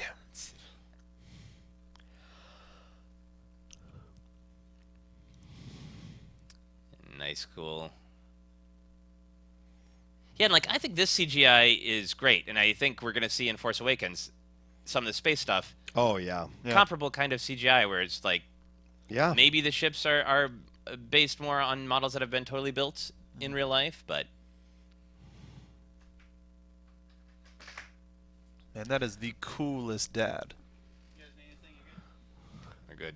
And of course the asteroid hide, which is a direct callback to Empire Strikes Back, Yep. and it was put in there as a little bit of a nod that Boba Fett knows this trick. Yeah. I think we missed earlier in the Camino fight when Jango Fett was getting on the ship, he bumps his head. Yes. Yeah. And that was also a callback to the Stormtrooper Yeah, that has hitting his yeah. head on in A New Hope. And Asteroid explodes. that-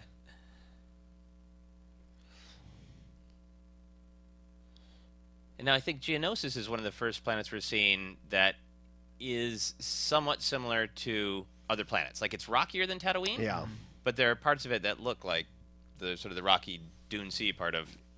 Yeah. I love the circular buildings. I love that Yeah. vibe of it, It's Yeah, almost like a sea city on land. Yeah. Yeah. Yeah, and I mean they're the ball.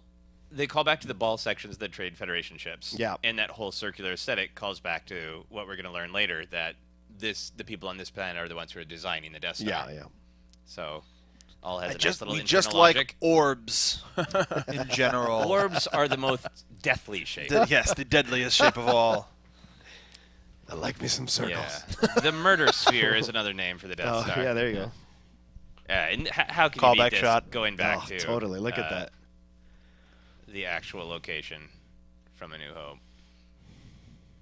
Oh, so cool. Yeah, and some other protocol droid out there. Yep. C2PO, maybe. Oh no, it is. It's 3PO. C-3PO. Yeah, it is C-3PO. He's just I so know. dirty.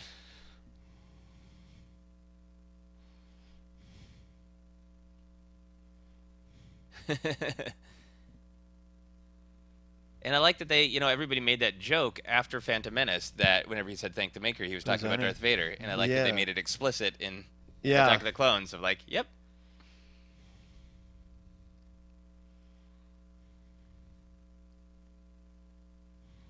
Yep, he's a protocol droid. He knows not to just spit it out. I was like, what, are you getting too hot?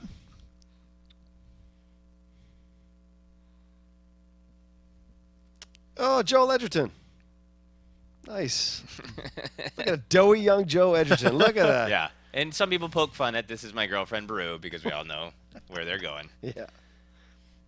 A lot of blue milk later, they will be married.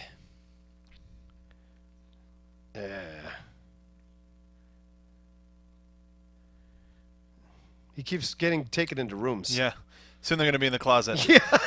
All right, now that we're here, let's talk about the real weight of the matter.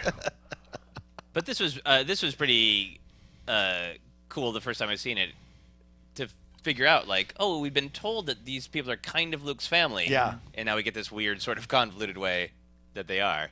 Yeah. There's the Padmé midriff. Yeah.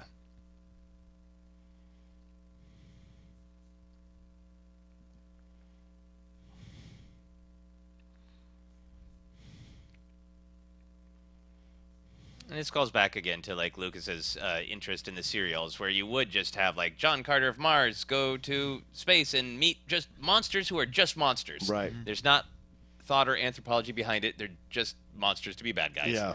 And, you know, some people have criticized him for that, but I think that's what it is to him. It's just not more complicated than that. Yeah.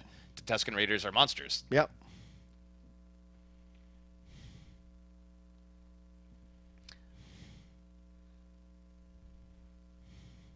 I do really like his delivery there, too, of, like... It's like, what else do you think I'm doing? What else are you going to do? Yeah. You just told me all of this, and you don't think I'm going to go do something about it? Yeah. It was And very could- pure. Yeah, and it contrasts, like, why power is seductive. Of, like, we sent 20 men out, I got my leg cut off, and most of them died. And Yeah. he's like, well, I'm a Jedi, so I got it. Yeah. Oh, I'm sure could be considered too much for you. Sorry you had a bad day. I love this shadow. It's so great. Yeah, that's a lovely shot. In building the relationship in an understandable way, that Yeah. she likes this guy, and this horrible thing has happened to his mom that she's met too. Yeah. And she knows that the Jedi were like, we can't get involved. It's a good music cue here, too. Yeah. Very powerful. And yeah, these shots I think are really beautiful. Oh, yeah. And also, you know, an interesting echo to A New Hope, where it's the same thing, where Luke has a problem and needs to go out here and is warned off because they're the twin I sons. need to get on my bike and ride. Warned off because of Tusken Raiders, and the Tusken Raiders he has no idea anything to deal with, and his Yeah. dad, who's having this whole different life experience, like, nope, I'm gonna go out there and A little Jawa. no fear. That was actually love it. from the movie. Some of the audio leaked through the stream just to let people watching know. That was great. That was good. I love the Duel of Fates callback there. The nice Yeah. little music Yeah. cue. Like, stuff's about to get real. Yep. Hello? Now, Obi-Wan on his detective hunt. Now he's gotten to where the actual problem is and knows he needs to be a little careful. Yeah. He's not I've been just walking gonna- in the open for miles, but now I have to be careful. Yeah. Extra careful. Yeah, this is a space version of, like, I've found a warehouse where all of the gangsters are hanging out, Yeah. and I'm going to sneak around Hello in the there. rafters. Yeah, he's not getting to his just jumping in and saying hello there yet.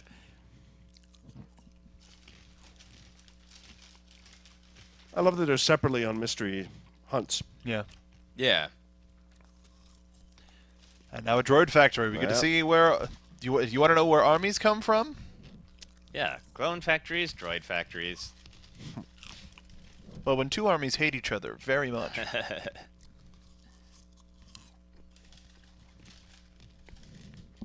And we finally get to see Dooku.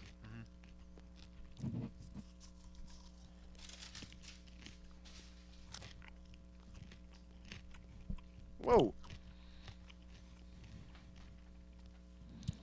Okay, so that the guy talking, I believe, is Wat Tambor, and Oh. I love his design. Voiced by Jeffrey Tambor? Well, I would hope so, but I love his voice design. Hey-o, hey-o. We get to hear more of it, or he's adjusting his little dial, and Sounds like Kylo Ren's voice from the trailer. Let's not get into that. Trailer? Was there a new trailer? It's the only problem I had with that whole trailer. Kylo Ren's voice. Yeah. Okay, I we'll don't talk buy later. it. You okay? We'll talk later. Okay.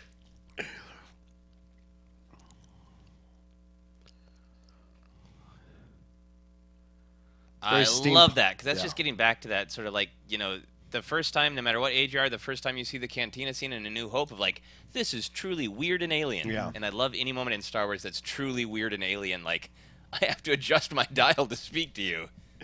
It's almost he almost has a steampunk look to him. Yeah. Steampunk vibe. Old man Yeah. scientist. Yeah. Is there any? Could there be any other actor with Christopher Lee's pedigree that could play Count Dooku? No, and he said like I took it as sort of a sense of union with Peter Cushing. Yeah. Who Great. Yeah, he's who my did- old friend who I worked with for years and Right. years, and he added his Tarkin. weight and gravity to Tarkin, and, Yes, he did. and I wanted to do the same thing. Yeah, it's great. And yeah, obviously, him being a man who just made Scandinavian heavy metal albums when he was 80, just because like can and I want to. not That's just a man that. who does what he wants to do. Scandinavian Christmas metal album. Yes. So good. Okay, so there are many things that I like in this scene besides just I was delighted Puppies. to just see some Anakin being horribly evil, but understandably so, up to a point that we'll get in. So this is some of the darkness I was Yes. talking about. This is pretty dark. Of course for- it is. Oh, this part? Because God knows what they've done to her Yeah. in that position. Yeah, See and what I'm I don't saying? even like to A think lot of- about that because Yeah, I just yeah. kind A of lot feel of like implication. there is. I'm pretty sure, if I'm remembering correctly, the book adaptation really Yeah. clarified. I think made it a good Star Warsy thing because to me some things don't exist in the Star Wars universe that the Tusken Raiders like to just test human endurance, so Yeah. they would, make her run around and they would punch her and whatnot, which is horrible. Yeah. But sort of gave it a little bit of motivation and purpose, and I think in the movie it's good that it's ambiguous. Yeah. I agree with you.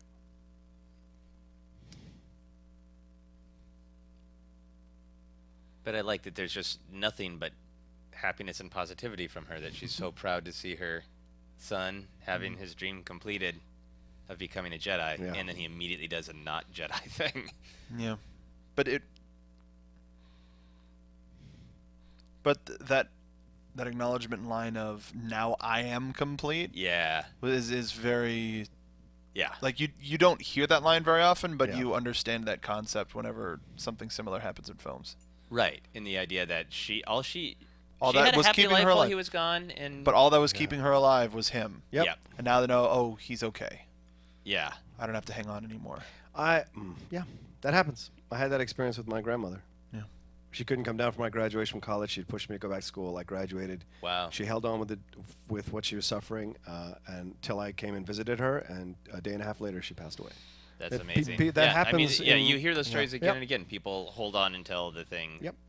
that they need to happen. A lot of people have been married a long time, pass Oh, away yes. after their loved one. Johnny Cash and June Carter. I Absolutely. love this music here. Oh yeah.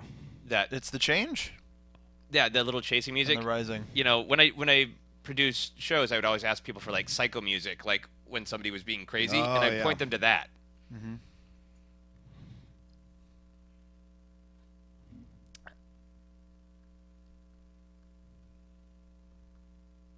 And this becomes more important in kind of the expanded world, but that is a shock to the Jedi that Qui-Gon is somehow reacting from the beyond. Yeah.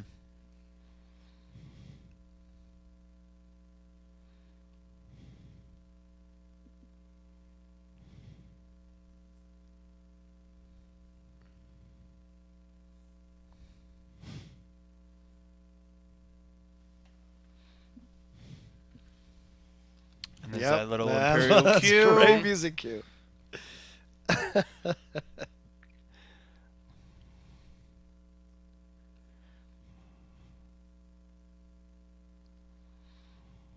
And I always wonder with that scene if it's just Premonition. like the ripples in the Force from that act and what they foretell are so powerful that Yoda sinks it, or if Yoda is sort of meditating in the direction of Anakin. Oh, yeah. To see how he's doing. It's possible. Well, they say if you clear your mind, you can pick up. If you go deep into a meditation, you can pick up, energies from other things. So Yeah. why not? He could have been just in that meditation, and then that happened, and he picked it. Yeah, in that moment, Yep. the first time that he performs a lot of just Yeah. unjustified Death, right? murder. Because it would logically make ripple in the Force. Yeah. I like the Geonosians. I like their really weird alien design and their creepy flappy wings. And he couldn't have gotten on a starship and left the planet he was supposed to be on. We told him.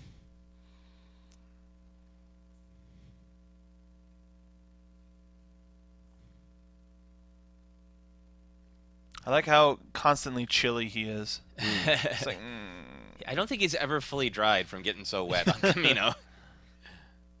It's the difficulty of a rain planet.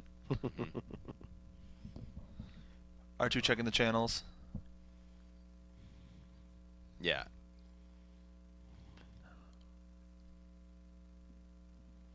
Kind of important moments here for R2-D2 and C-3PO to kind of finally come together. Yeah. And become the double act that we know them as. Build as a tag team.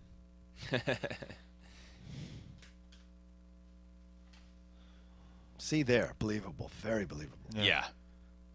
He is sad and angry and a little ashamed. And I'm sorry to say this, but conceal, don't feel. Right. But the full heel turn won't happen until episode 3. Yeah.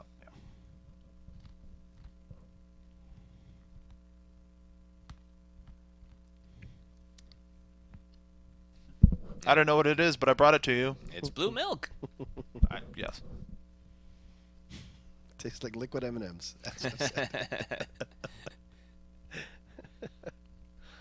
I like that connection too. He's still into the whole mechanical thing.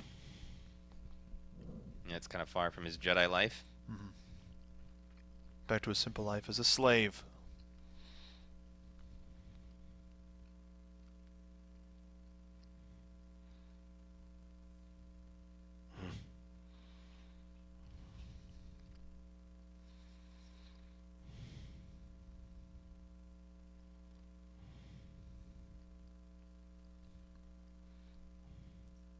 Yeah, and again, you can debate execution, but just sort of storytelling-wise, I love that they set up that he's had this happen where he did have the power to save her. Yeah. If he had gone there earlier, Right. It's totally set up that he would be like, I'm not going to let that happen again. Yeah. Get some explicit jealousy mentions. Mm-hmm. The irony of the turn, though, is he does this so that he can protect the people he loves, but he ends up driving away everyone he loves. So it's just ironic in that way. Yeah, and it gets down to Palpatine's manipulation, where you have to believe that Palpatine is watching all of this in his Force, and is just dancing in his apartment when he senses Anakin has killed the Tusken Raiders, you know. Time to practice my spinning lightsaber stab of death, because this is going to be happening soon. The anger and that attachment, and then like, okay, great. Yeah, get more attached to people, because I can pull that string. Absolutely. And the children. Yeah, so probably outside of the sand, the other most famous line. Just Padmé like, bro, bail. This is what they call a red flag moment in relationships and dating situations. Yeah, so in real life, for sure, back away. You know what? But I'm going to go see if there's any more blue milk. See you in never. But in terms of the Star Wars universe and making sense of it, it speaks to how violent the universe is. Yeah, true. And how understanding she is. People die. To be angry is to be human. What is murdering, though? Right. What is it to be a murderer? But, you know, it was revenge. Yeah. Those Tusken Raiders obviously have the reputation of doing that to numerous species. So, and they just killed a bunch of dudes who went looking for her and cut their legs off and that. So it is, it's an eye for an eye, and that's not the Jedi way. But probably other people in the universe are like, gonna happen. Can't fault you. You killed the kids? Well, they were going to be Tusken Raiders, so.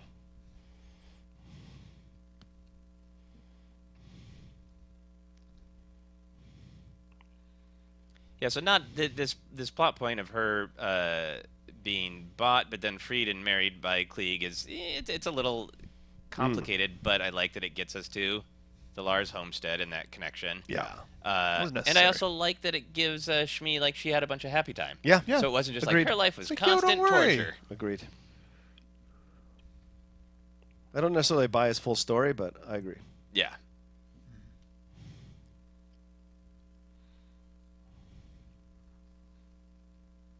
And also we're hearing from her ex-slave owner. Yeah.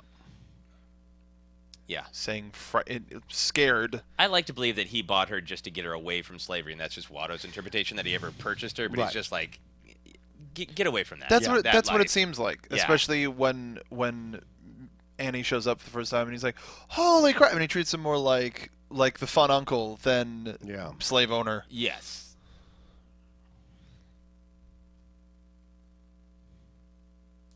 I was been in the ship the whole time. Kenobi. It's a little bit of rhythm there, obviously, with A New Hope.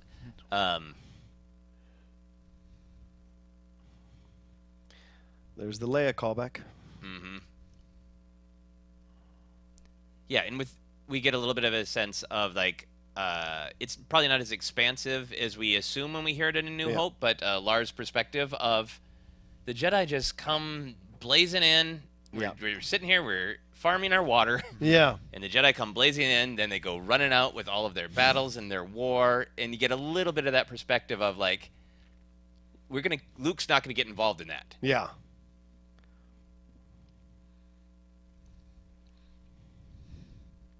Return of the Droideka. Mm-hmm.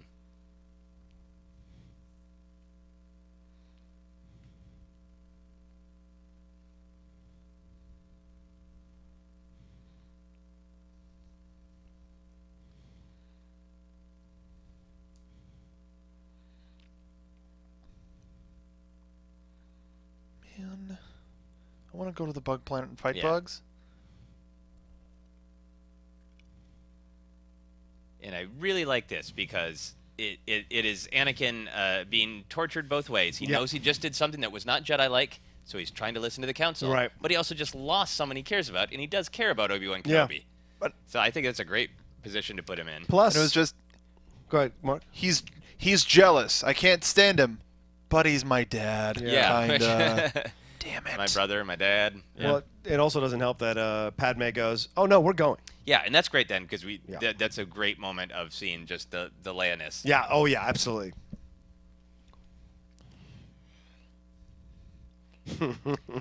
I also find it kind of amusing that they don't really have a discussion. C-3PO just like, I'm going to come on board and see what that message is. And they just take off. Right. Just taking your protocol droid. Technically Anakin's, but...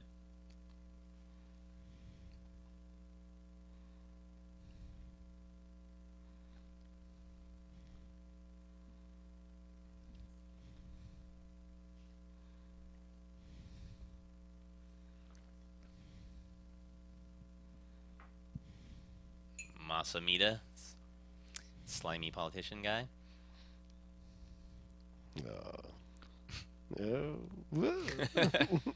So great. Like that. That's what those words were. Those words were. Yeah. If only someone could. Just... If only Paul Bearer said it. Yeah.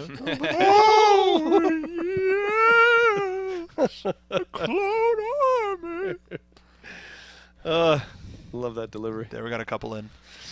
Now some quality time with Dooku. There we go. I actually have something like that in my house. Mm-hmm. It's called a suspension chamber. Nice. This is the first time we've seen, like, oh, there is actually a device to hold Jedi, and then it gets used all through the Clone Wars show. I love how defiant Obi-Wan is.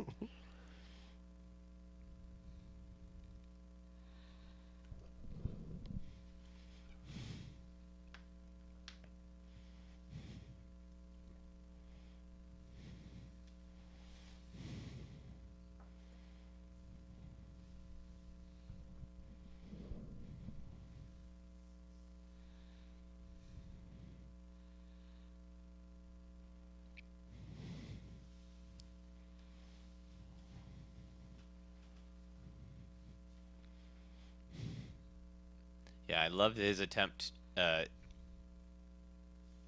seduce, to even play at the idea of seducing Obi-Wan, which supports that Sith. Like he's the apprentice right now, and he wants another. He also wants to overthrow his master and get super into the rule of two. Yeah, And it was a great fun revelation that Qui-Gon was Dooku's Padawan. Yeah.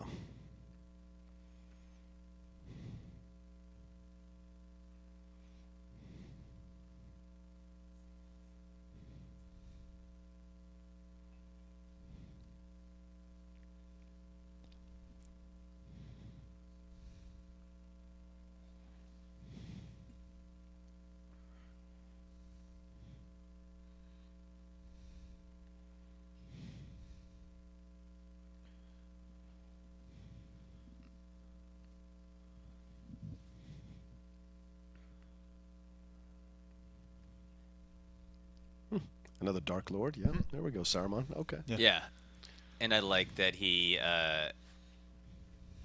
gives him enough to just make the Jedi paranoid and unsure. Yeah. And also, maybe see if Obi-Wan's at all open to turning. Right. After this, he's like, no, okay. You wouldn't be into that. I got nothing. Would But you? I feel like he's like, I've never really met you, Obi-Wan. Are you as wild and crazy as Qui-Gon was?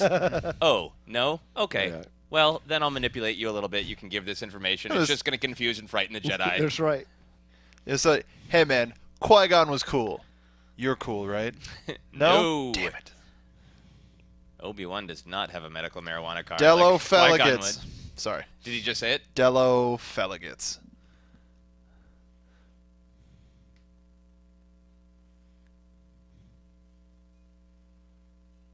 God, they really screwed Jar Jar in this. They just like have Leia shut him or have Padme shut him up and then use him as the patsy that gives Emperor Palpatine all the power. But I like the Patsy moment, like that it gives some weird weight to his character when he's just a bumbling idiot in Phantom Menace. And here, wait. I see your point. I think it was Lucas going a little too far the other way, but Yeah. I understand. No, yeah, I can see that too. Yeah.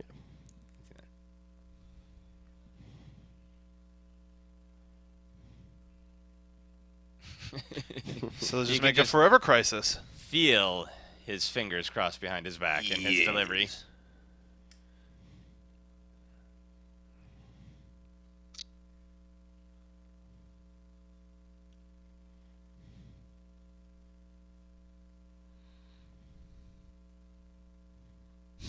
So chill. Some of you didn't think that I would do it. Oh, nope. Got to catch myself. Pull myself back. I like that Mace Windu gives the camera a look and it just gets out of there. Does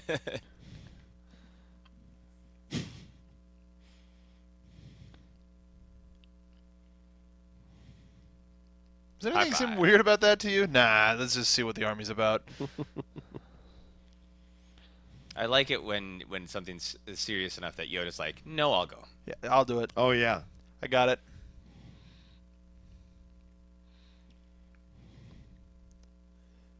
Dude, watch the road. Yeah, he was Hey, staring Batman, pretty that hard at her shoulder. bodysuit. Canyon!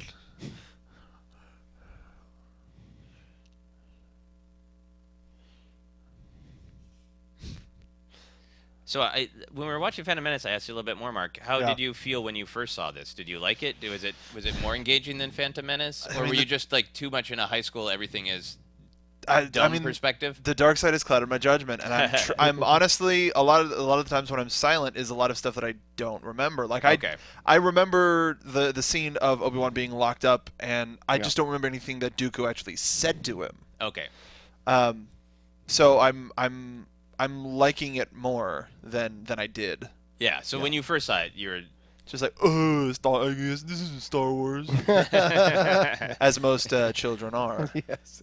Exactly with that voice. Yes. I talked like that for 3 years. It was pretty terrible.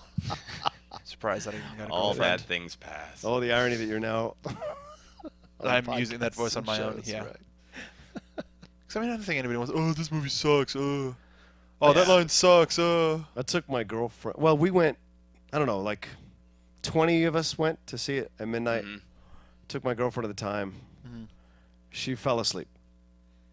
An hour and a half into it. So, there you go. Yeah. That's all I can tell you. Well, my girlfriend at the time stayed awake, Yeah, good. and she was only okay on it. She wasn't a big Star Wars fan. Yeah. But she listened to me with all of my theories and concerns. That's good. Thoughts and explaining to her how important some of these revelations were to the Star Wars galaxy. Right. You don't understand. Yeah. You're totally right. I have no idea. So creepy. And yeah, a thing that I think is we're going to see in the sequels, and we already have from some of the footage. Yeah. The prequels expanded the palette of what Star Wars looks like. These different shaped aliens, a little bit of element of like horror. Like this is out of a horror movie. Yep. Yeah. And I think we're gonna keep seeing some of that expanded palette being used in The Force Awakens. Callback. And the droid factory. Yep. So some people have complained about this scene. Lucas put it in retakes because he felt like that needed another action piece Yeah. in this section of the movie. Cool guns that they can't just reflect. Right. And some people have said just like, oh, well, it just looks like a video game. And I would argue that a lot of video games look like Star Wars. I think Star Wars started it, and it does look like a video game. I've never thought this reminds me more of like Looney Tunes, like you have and I don't mean that in a negative way. Yeah. I mean just that you've got that kind of have to do. Yeah. Even Galaxy Quest had an awesome callback to this. Yeah. Near the end of their movie when Yeah. she's like, doesn't make any sense. I like that we get to see Anakin wielding his lightsaber a little bit more. We get to see Padme taking care of herself. Oh, of course.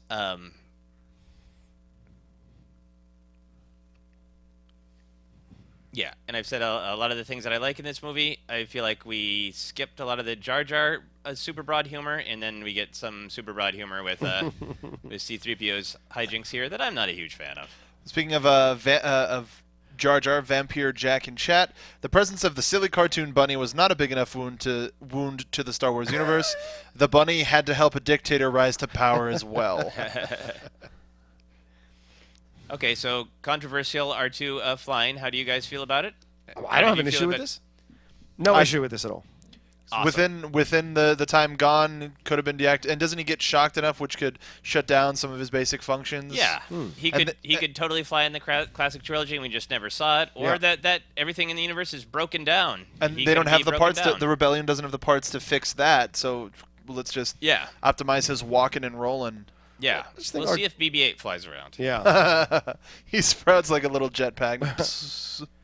I don't have any problems with this. I think R2 is the kind of droid that uses what he needs to use, assesses the situation, and makes the decisions. Yeah. So if he wants to fly in this moment, he'll fly in this moment. Yeah. And if he doesn't, he doesn't. This is great, though. I like this. You like the wrong head? I like it at one point when he says "Die Jedi." It makes me laugh, and I don't even fully understand why. I think I just like the violence and the anger. Love their gross liquidy guns, that liquidy noise. Yeah. But this is also seeing Anakin use the Force, and I think we needed to see that a little bit more. We saw him fly around, but this is like full-on Jedi stuff, right? Yeah. Without the council of of Obi-Wan. Yeah. Yeah, I mean, definitely the stompy thing is definitely that we saw in the factory here is that's very platformy early Nintendo stuff. Yeah. So I think that's why. I don't think you could get away with this at all now. The idea that Padme is constantly having to be rescued. I think the way we've gone now into these. Yeah. Into the franchises now is it's very rare to find a damsel in distress type cliche. Yeah, and I don't think we're gonna get the damsel in distress with Rey. Absolutely not. Oh, hell no. I think we'll get plenty of people in horrible danger. Yes. But this is also classic serial stuff. True. Of yes. Will the damsel escape in time? Will she be melted in a cauldron? Find out in episode 3. That's true. R2 to the rescue, getting be nice and heroic. R2, like we know R2 to be. R2ing.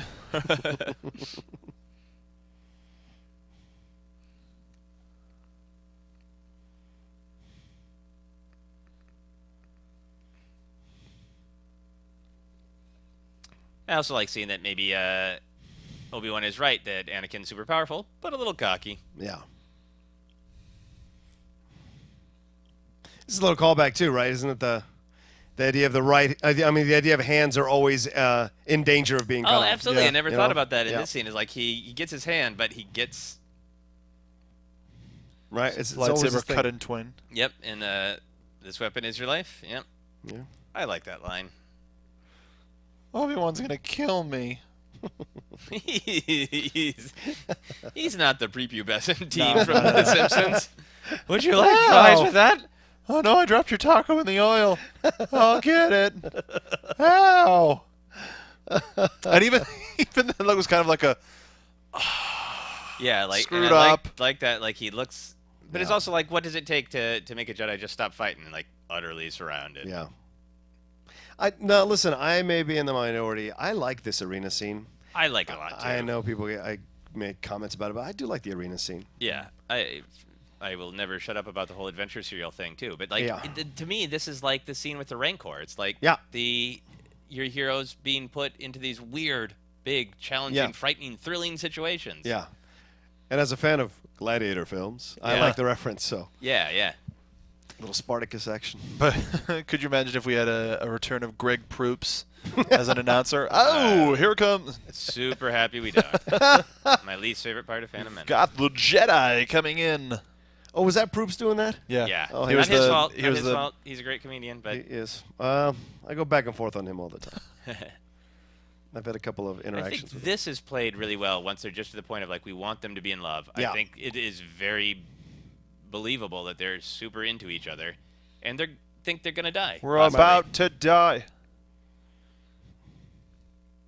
In movies, there's something about death. People want to make out or make love right before they're about to die. It's interesting. Yeah.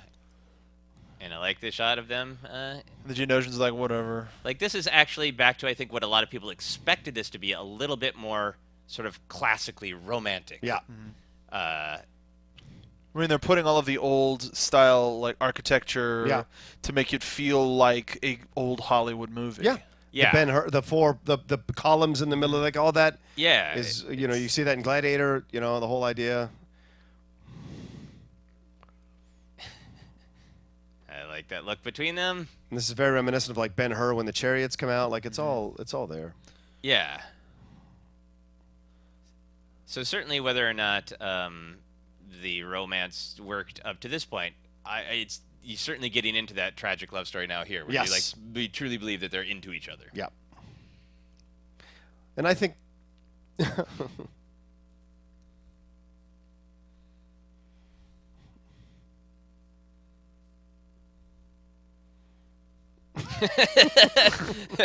We discussed when we watched Phantom Menaces. Is Obi-Wan a little bit of a jerk? And I think the answer is sometimes. So, yes.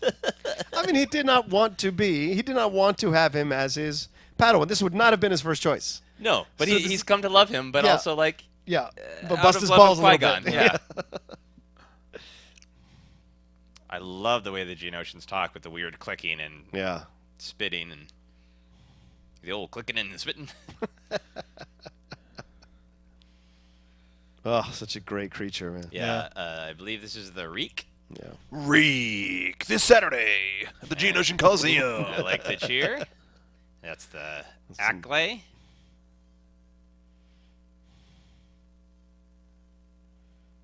And the Nexu. Oh. I had a friend who worked for Lucasfilm at the time and just worked on the lighting of those creatures. Wow. Oh, that's awesome. Yeah. How barbaric.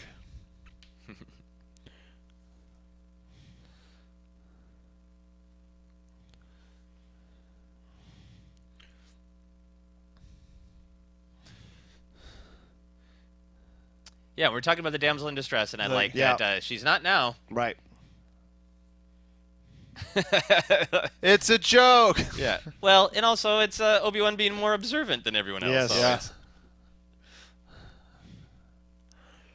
And actually, that was a very good example of what you were saying earlier of Anakin looking ahead and him looking around. Yeah. Yeah.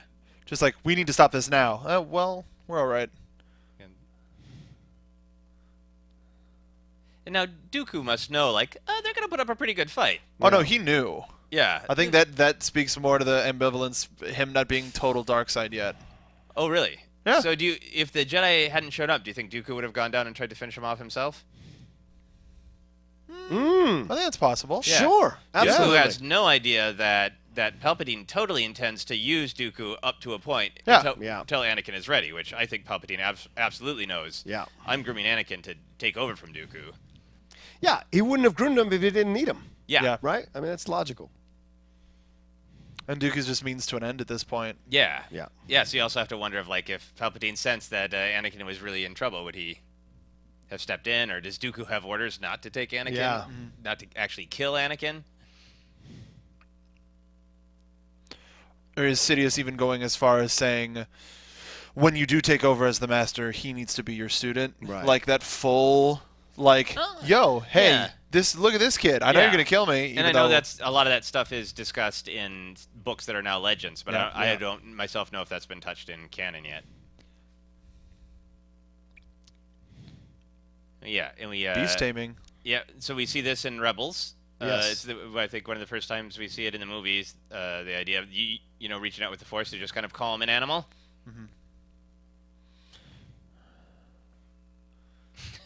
Whoops. Like stepping on the Geonosian. And now we're buddies. A lot of animal riding in the Star Wars galaxy. It's one I of know a- we're buddies, but I'd have to muzzle you. of a Jedi's favorite pastime is riding beasts of burden.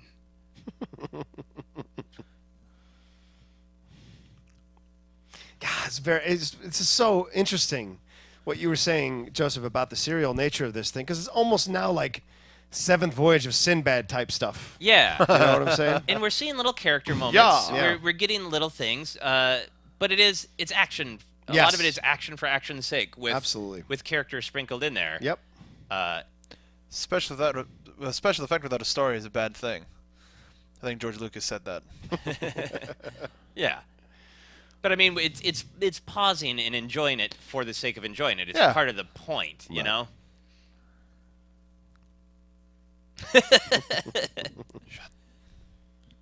Newt. Yeah, so certainly, that's What an part of- ass. literally part of their deal that Padme bites it.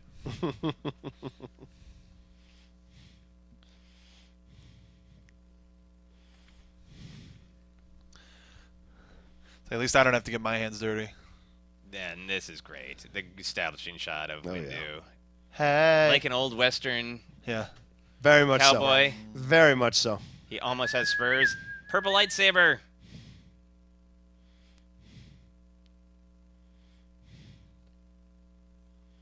You want to talk about sharing a Yeah. screen, though.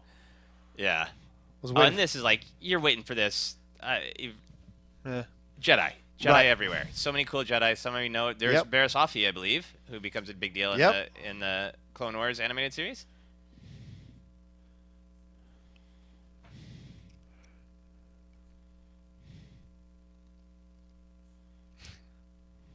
Just once I would have liked him to slip Jedi the, arrogance. MFer. the MFer. I don't Yeah, think so, MFer. He's trying with his eyes. He really is. He's just saying with his He eyes really as much as he is. can. He drops many F bombs. You know, we always Absolutely agree with you. knew that Boba Fett was supposed to have a flamethrower, so it's so great Yeah. to see Jango Fett's flamethrower Yes. in so full flamethrowing action. Yep. It's good for close quarters combat. Yeah, and a Jedi can't just deflect it. Get Fisto. You can just look at this and scream Jedi names. I have some Yep. extra ones. Here you go, guys.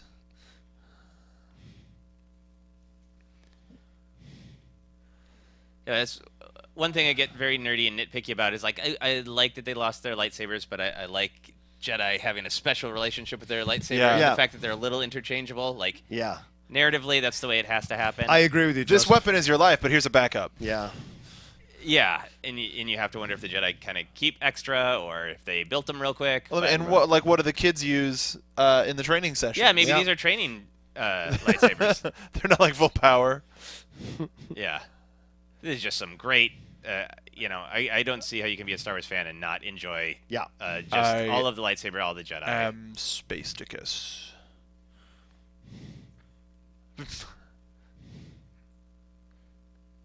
And young Boba Fett taking it all in.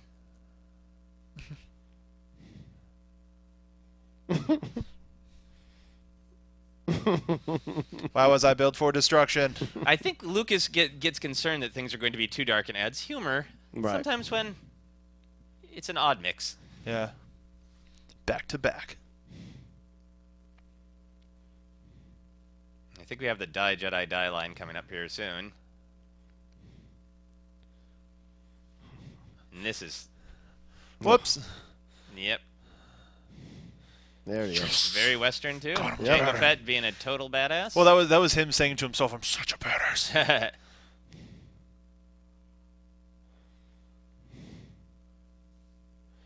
So Jango Fett works up his confidence by killing Coleman Trebor there. Yep. And thinks he's got this, and he does not.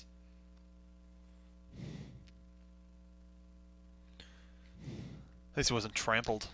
So his backpack got damaged there, which is important to what's about to happen. Yeah. Still badass. Yep. Still kills him with one shot. Sweet action roll. Yep. But all those All about sparks it. are establishing that the jetpack doesn't work. Yep. Whoa! There it is. Yep. Okay, so it was very subtle, but you see Yeah, a shadow that they added Yeah. there to establish that the head came out of the helmet. Yes. And there's also in that shot, you see the jetpack try to fire Yeah. because he realizes, uh-oh, Yep. there's the Die Jedi. Yeah, you see the little electronic fizz out. Yep. Yep. Kid Fisto. Kid Fisto's one of my favorite Jedis. Yeah, he looks so cool. Yep. But at the same time, giving him Phil Lamar as a voice actor in the show. Yeah. That was just, And then there, the smile is established. He smiles. He's got that weird big smile, like it's a part of his culture, a part of his character. Yep. And that gets continued through the whole Clone Wars. Phil too. Lamar, who we interviewed on Cast of Characters on Geek Nation. Phil's a great guy. I love one of the Phil. few people that I just completely melted in front of and just like Really? He's also one of the people you don't need to melt in front If- of. exactly. Because for all of his No, I know, that's what he said, success too. and talent, he is the so easygoing, humble. He friendly, really is. nice guy. I found that out in the middle of the conversation. But it was, that was a fun night. So Obi-Wan's had it now, and I do like that. Well, he is not. He He's not doesn't give in to killing it. anger. No. He loses his patience. He's Yes. had it with this guy. Yep. All right. Yep. Good hair work there, too. Yeah. That was the best shot of the space Hair moment. Where it game gets on point. mussed. That was kind of a shot where they went, ooh, now I know where we're going for episode 3. A little bit of a callback to Empire, where Yep. 3PO is coming to pieces and R2's got to keep him together. But also, how does everybody complain about the Jango Fett beheading when that was so overt and on screen? That was gratuitous. Turned it into a droid snuff film. Wait, I've never heard this. People complain about the Django... Because just like here about like the morals of it as a Jedi to just openly behead a dude. Oh, well, Oh. that dude's been killing Jedi. He just He killed just a Jedi. killed a Jedi, yeah. Yeah. And Mace Windu is, I think, a little bit more firm. He's he's a no BS Jedi. That's why they get Samuel Jackson. yeah. Yeah. Yeah, so it's we see some Jedi fall, but Yeah. it's clarified in other places that just like how many Jedi died. Yeah. Which is, I think, a motivating factor for getting them into the Clone Wars. Yeah. I just love that we got the midriff back again, too. Yeah.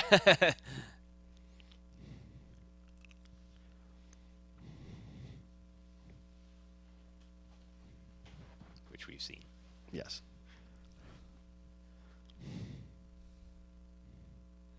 And Kiadi Mundi and Plo Koon, which are big Jedi, are being added because there was originally a different scene where they were trying to accomplish something else. Yeah.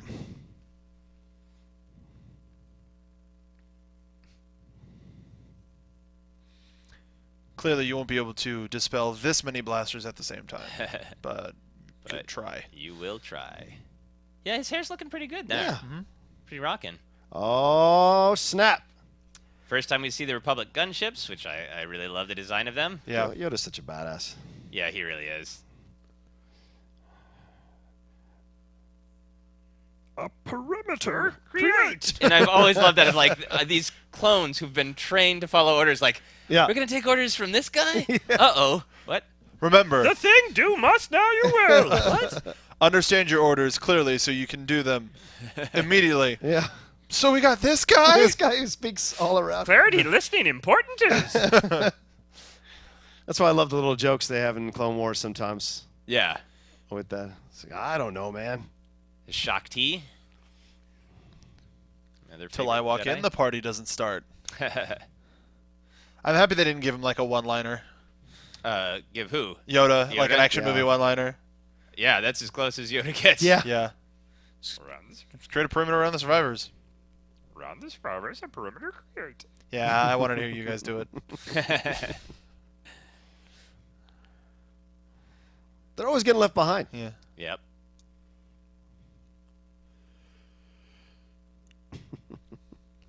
And then, see, people point out the shadow because everybody made a joke of like, why isn't his head falling out? but yeah. I mean, That's why the shadow is in Yeah. there. can you imagine that shadow just pick it up, slurp? Yeah, right. But also a great shot and just Uh-huh. suggests everything Yep. else about Boba Fett. I love that. That was the day when Boba Fett became Batman. Yeah, but it does connect back to the themes of attachment. Yep. Of what is healthy attachment. You know, Death of what- father figures. Death of father fathers or father figures. Yeah. Yeah. With Obi-Wan and New Hope and yeah, Luke with Anakin. Yeah. So, that was a great look of, you got to keep that Padawan stuff going, don't you? And just Don't ya? it's also just about like the consequences of violence. Like Yeah. as soon as the Jedi get pulled into this and let themselves be like, we're not peacekeepers. Right. We're the people who are going to go in and fight this war. Yeah. They immediately start ripples of, we've made this bounty hunter who hates Jedi. Right. But they have no choice. I mean, they have no choice. Yeah, but I think that's an interesting discussion too. Of like, if they really were like no attachment, don't mourn people who pass. Like, those 232 Jedi died, but the rest of us still are. Yeah. And they're like, no, that's not going to be cool. Yeah. Yep. But we're the peacekeepers. Yeah. Why Yeah. would they kill us as the peacekeepers, eh? So yeah, to me, I like it is these are the rules that we're supposed to follow. Right. But even the best of the Jedi can't always bring themselves to follow the like. Right.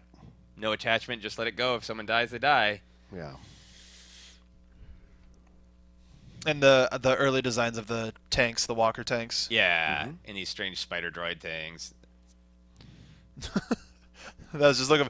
Oh, you guys still follow me? Cool. All right. Oh, I have an army that follows me now. And, you know, with Sweet. spending so much time with the Clone Wars watching Jedi lead troops, Yeah. it's cool to see, like, the very beginnings of it, where, like, the Jedi even look confused. Like, Yeah. oh, you got my back? Oh, you're good. Cool. Okay. It still was weird getting used to seeing Jedi as generals when I started watching the Clone Wars. Yeah. Like giving like military, having military organizational skills and stuff. Yeah. It's just Calling like how- General. Yeah. yeah, General Kenobi. Like, Yeah. It's weird. It's so weird to me. all right. Because of what you said, Joseph, about the peacekeepers thing. Like, it's so weird to call generals peacekeepers generals. Like, Yeah. it's just a weird thing to me. Yeah. And I think that the elegance of the overall plot of the prequels, of seeing all the machinations to bring them to this point where they don't feel like they have a choice, Yeah. but to do something that is totally against what they generally believe. Yeah. Yeah.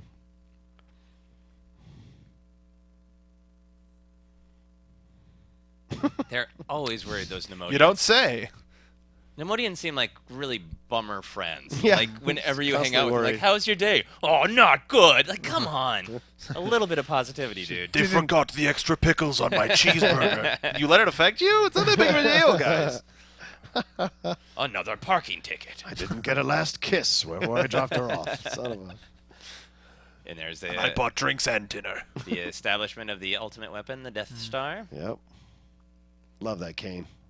And people have wondered if we're going to see this specific data pad, because that's the design. Oh, so that's the yeah. plan. So Oh, in theory, that Rogue One. is what is being stolen Yep. in Rogue One, In Rogue right One. there. Absolutely.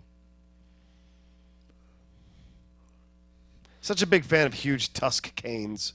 Yeah. Whenever I see them in movies. Yeah. I almost want a leg injury so I could get one. It's a status symbol. Yeah. It's You not know- just you a know, wooden cane. You Right. don't need a leg injury. You just need a willingness for affectation. Oh, you're right? looking for a leg injury? Give me 5 minutes. Wait till the movie's over, though. Let's do a little figure four game. Yeah. Woo! I injured my leg once in a show, and I had to be on crutches for a week, and that sucked. But then I got to use a cane for 2 weeks, and that was pretty cool. Isn't that awesome? Yeah, that was pretty It fun. immediately changes how you approach walking into a room. Yeah. The party don't stop till I walk in with a cane. With a cane. Hello, Party don't boys. Yeah, just lots of cool design stuff. Oh, I yeah. think, just, Fascinating. All the vehicles and all this stuff. and this was, Orbs. you know, kind of a different kind of war footage. Like A New Hope, the dogfight is all cut together from war footage. Has been talked about a lot of war movies, but then some of this shaky cam stuff and some of this kind of bigger shooting it like it's a war. Yeah. It's a fun new thing to see in Star Wars. Expect Ken Burns to come over the. Yeah, like that zoom in and the Yeah. shaky cam there. All right, well, now that 1 is down.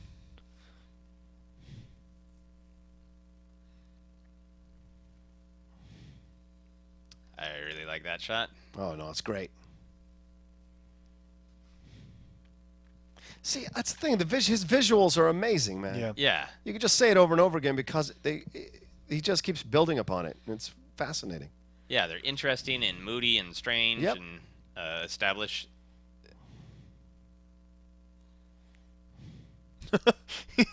He said it with the same amount of righteous indignation. Shoot him! We're out of rockets. Follow it. Follow him! Idiot. Should we be concerned that they're going to... Yeah, there they are.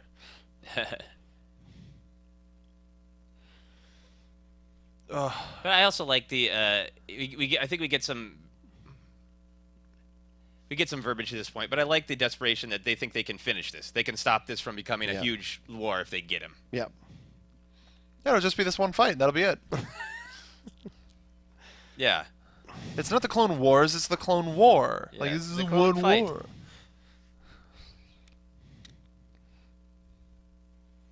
Yeah, they speak of the devil.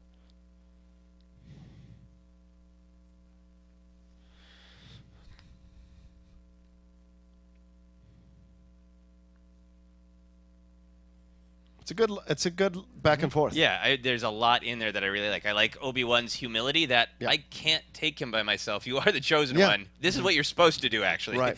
Um, And he tries different tactics. You'll be Yeah. expelled. Don't care But about that. What would Padme do Yeah. if she was in Yeah. your position? Okay. And also by saying I can't take him by myself, he's just sort of like, he's gonna kill me. Yeah, Do you want to have my back, Yeah.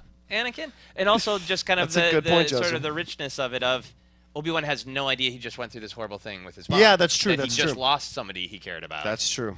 And the temptation that this will present in trying to overpower. Yeah. yeah. Make sure I have my Shasta diet. And unique in that there's no pit to fall in for the lightsaber fight. Yes.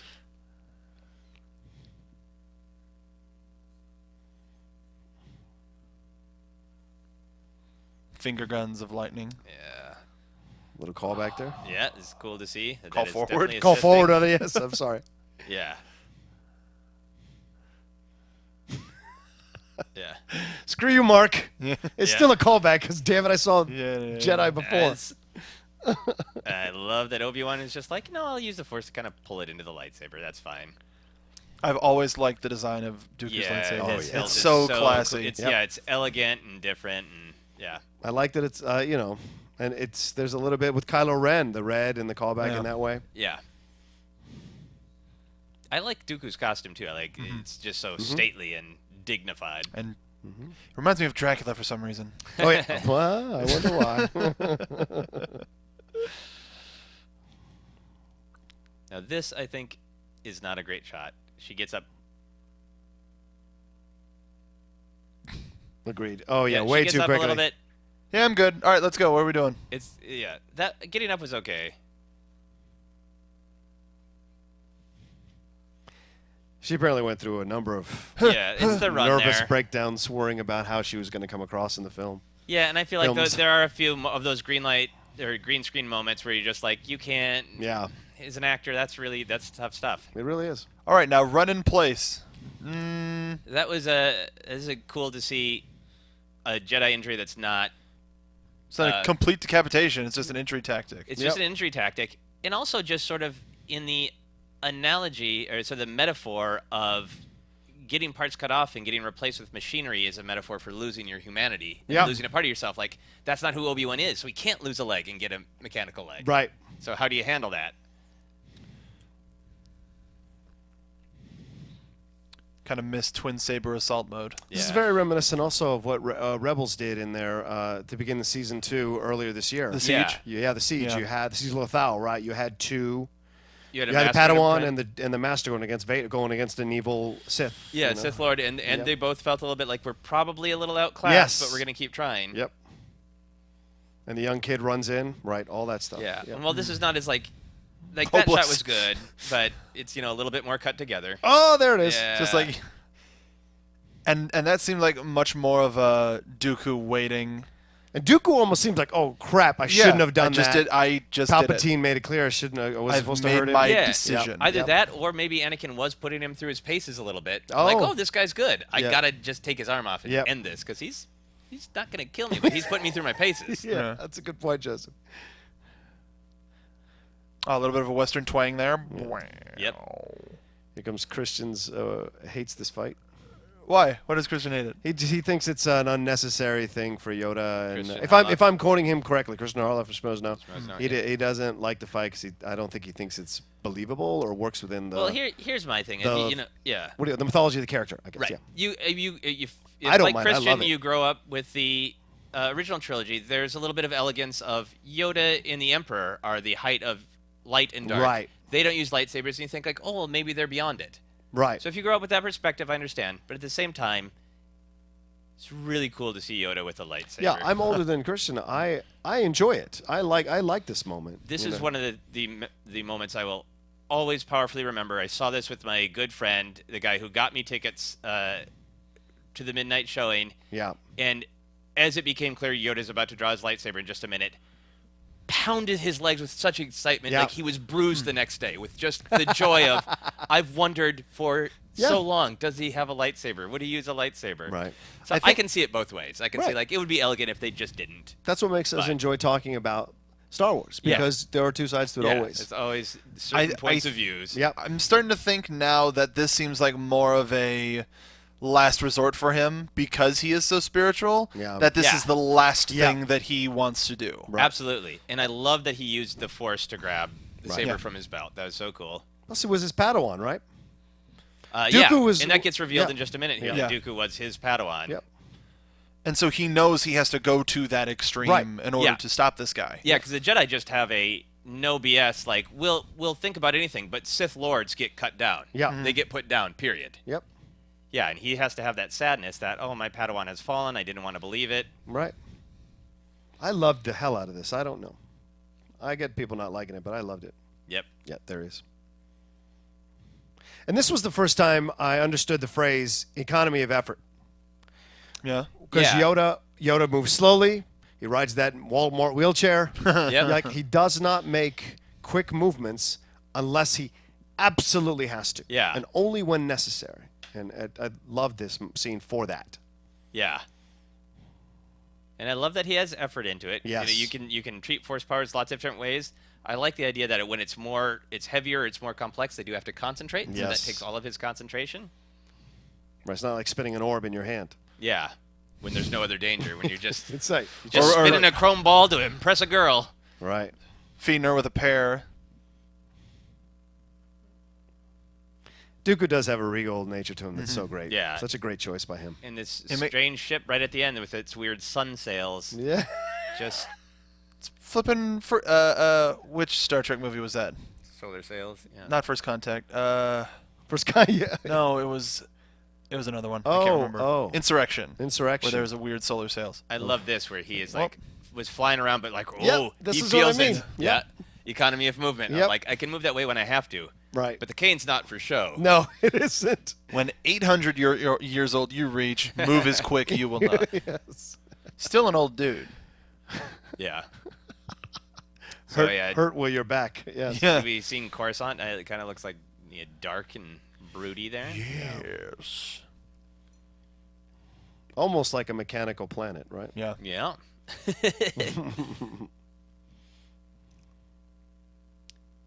But yeah, I love that that there is an exposition. There's no Captain Exposition going, well, Dooku's flying a solar sail ship. Like, it's just a super cool ship with no explanation. And he heads off a little outside of the main part of Coruscant into whatever the creepy Sith warehouse factory hangout is. Yeah, we're gonna meet in the warehouse district, you guys.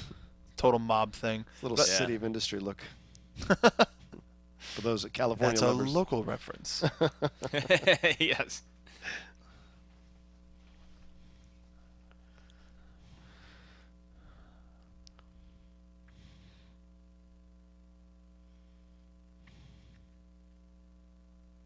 I never really realized a little bit of that almost choral sounding music here. And also with you. Get the clear setup that he is the Tyrannus who's been discussed before. Yeah. Who hired Jango Fett?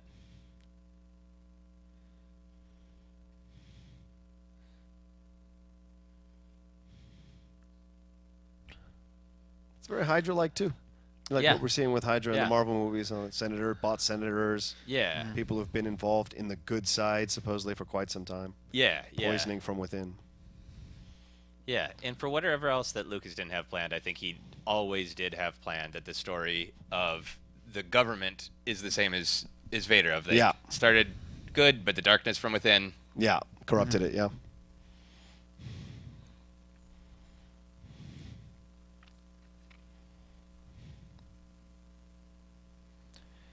You know it's serious when he doesn't mess around with the language. Mm-hmm. Agree, I do.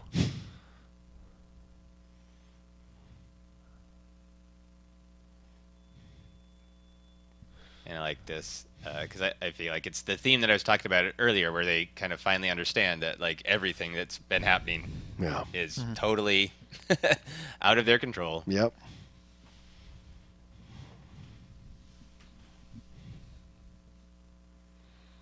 And he thought of a snappy name for it, just Yep. real quick. Okay, so Clone Wars, it's called Attack of the Clones. We get to see these great Imperial shots where it's really clear to us, like, yes, the Republic is going to become the Empire we know with these Star Destroyer-looking things, all these troops. Attack of the Clones, I feel like it's valid. They attack on Geonosis. Yeah. Yeah. They are defending the Jedi, but it's an attack. I am just a little sad that these were in all of the trailers. Like these shots back was in the like, day. Yeah. And we see, we're going to get this great shot of Bail not being happy. I don't know. Seems a bit much. Well, yeah, it's politically exactly what they were trying to avoid. They were voting on whether or not to have an army, and got outmaneuvered by Palpatine. This is just phase 1.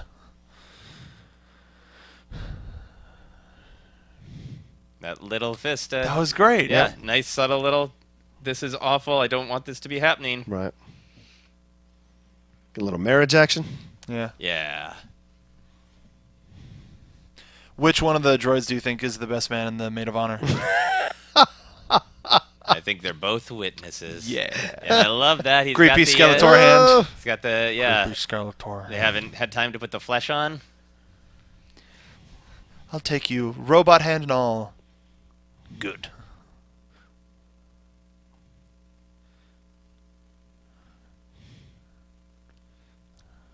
But definitely calling back to the end shots of Empire. I mean, his body. Luke and Leia and... Yeah, that's true. It's a call. Yeah, you're right. That's great. What were you going to say about his body? I mean, his body and his spirit eventually, like his body and his mind, eventually fall to pieces, like literally and figuratively. Yeah. You know, and it's fascinating to see how that just plays into everything he does further as he goes into the Vader side of things. Right, Yeah. and it calls back to that Return of the... What we hear explicitly in Return of the Jedi, where Obi-Wan says he's more machine than man, and then Luke looks at his own hand, and like...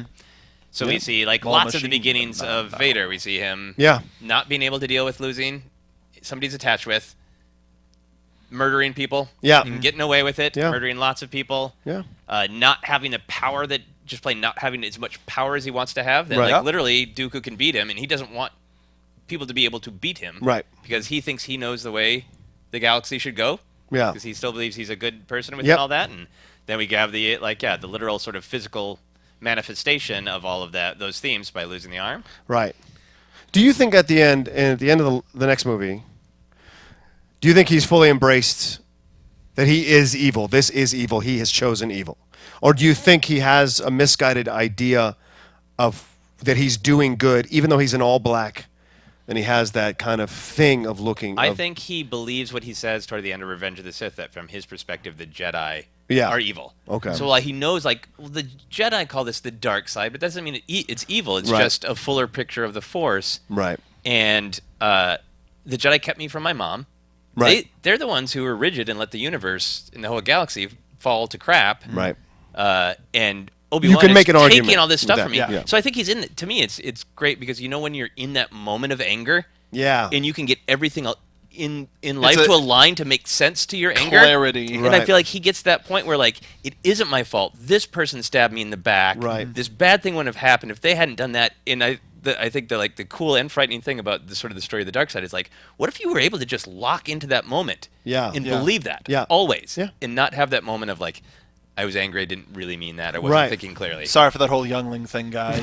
Totally out of it. The younglings were definitely his bad. I think it would take him a little bit of time to kind of see a little bit clearer the bigger picture of everything. Yeah. But at that That's his point, story. he doesn't have anything. He doesn't have anything to fight for anymore. Right, yeah. Obi-Wan betrayed him. Padme's gone. As Kids far as are gone. he's concerned, the kids are gone. Yep. He's going to kill any Jedi that are left.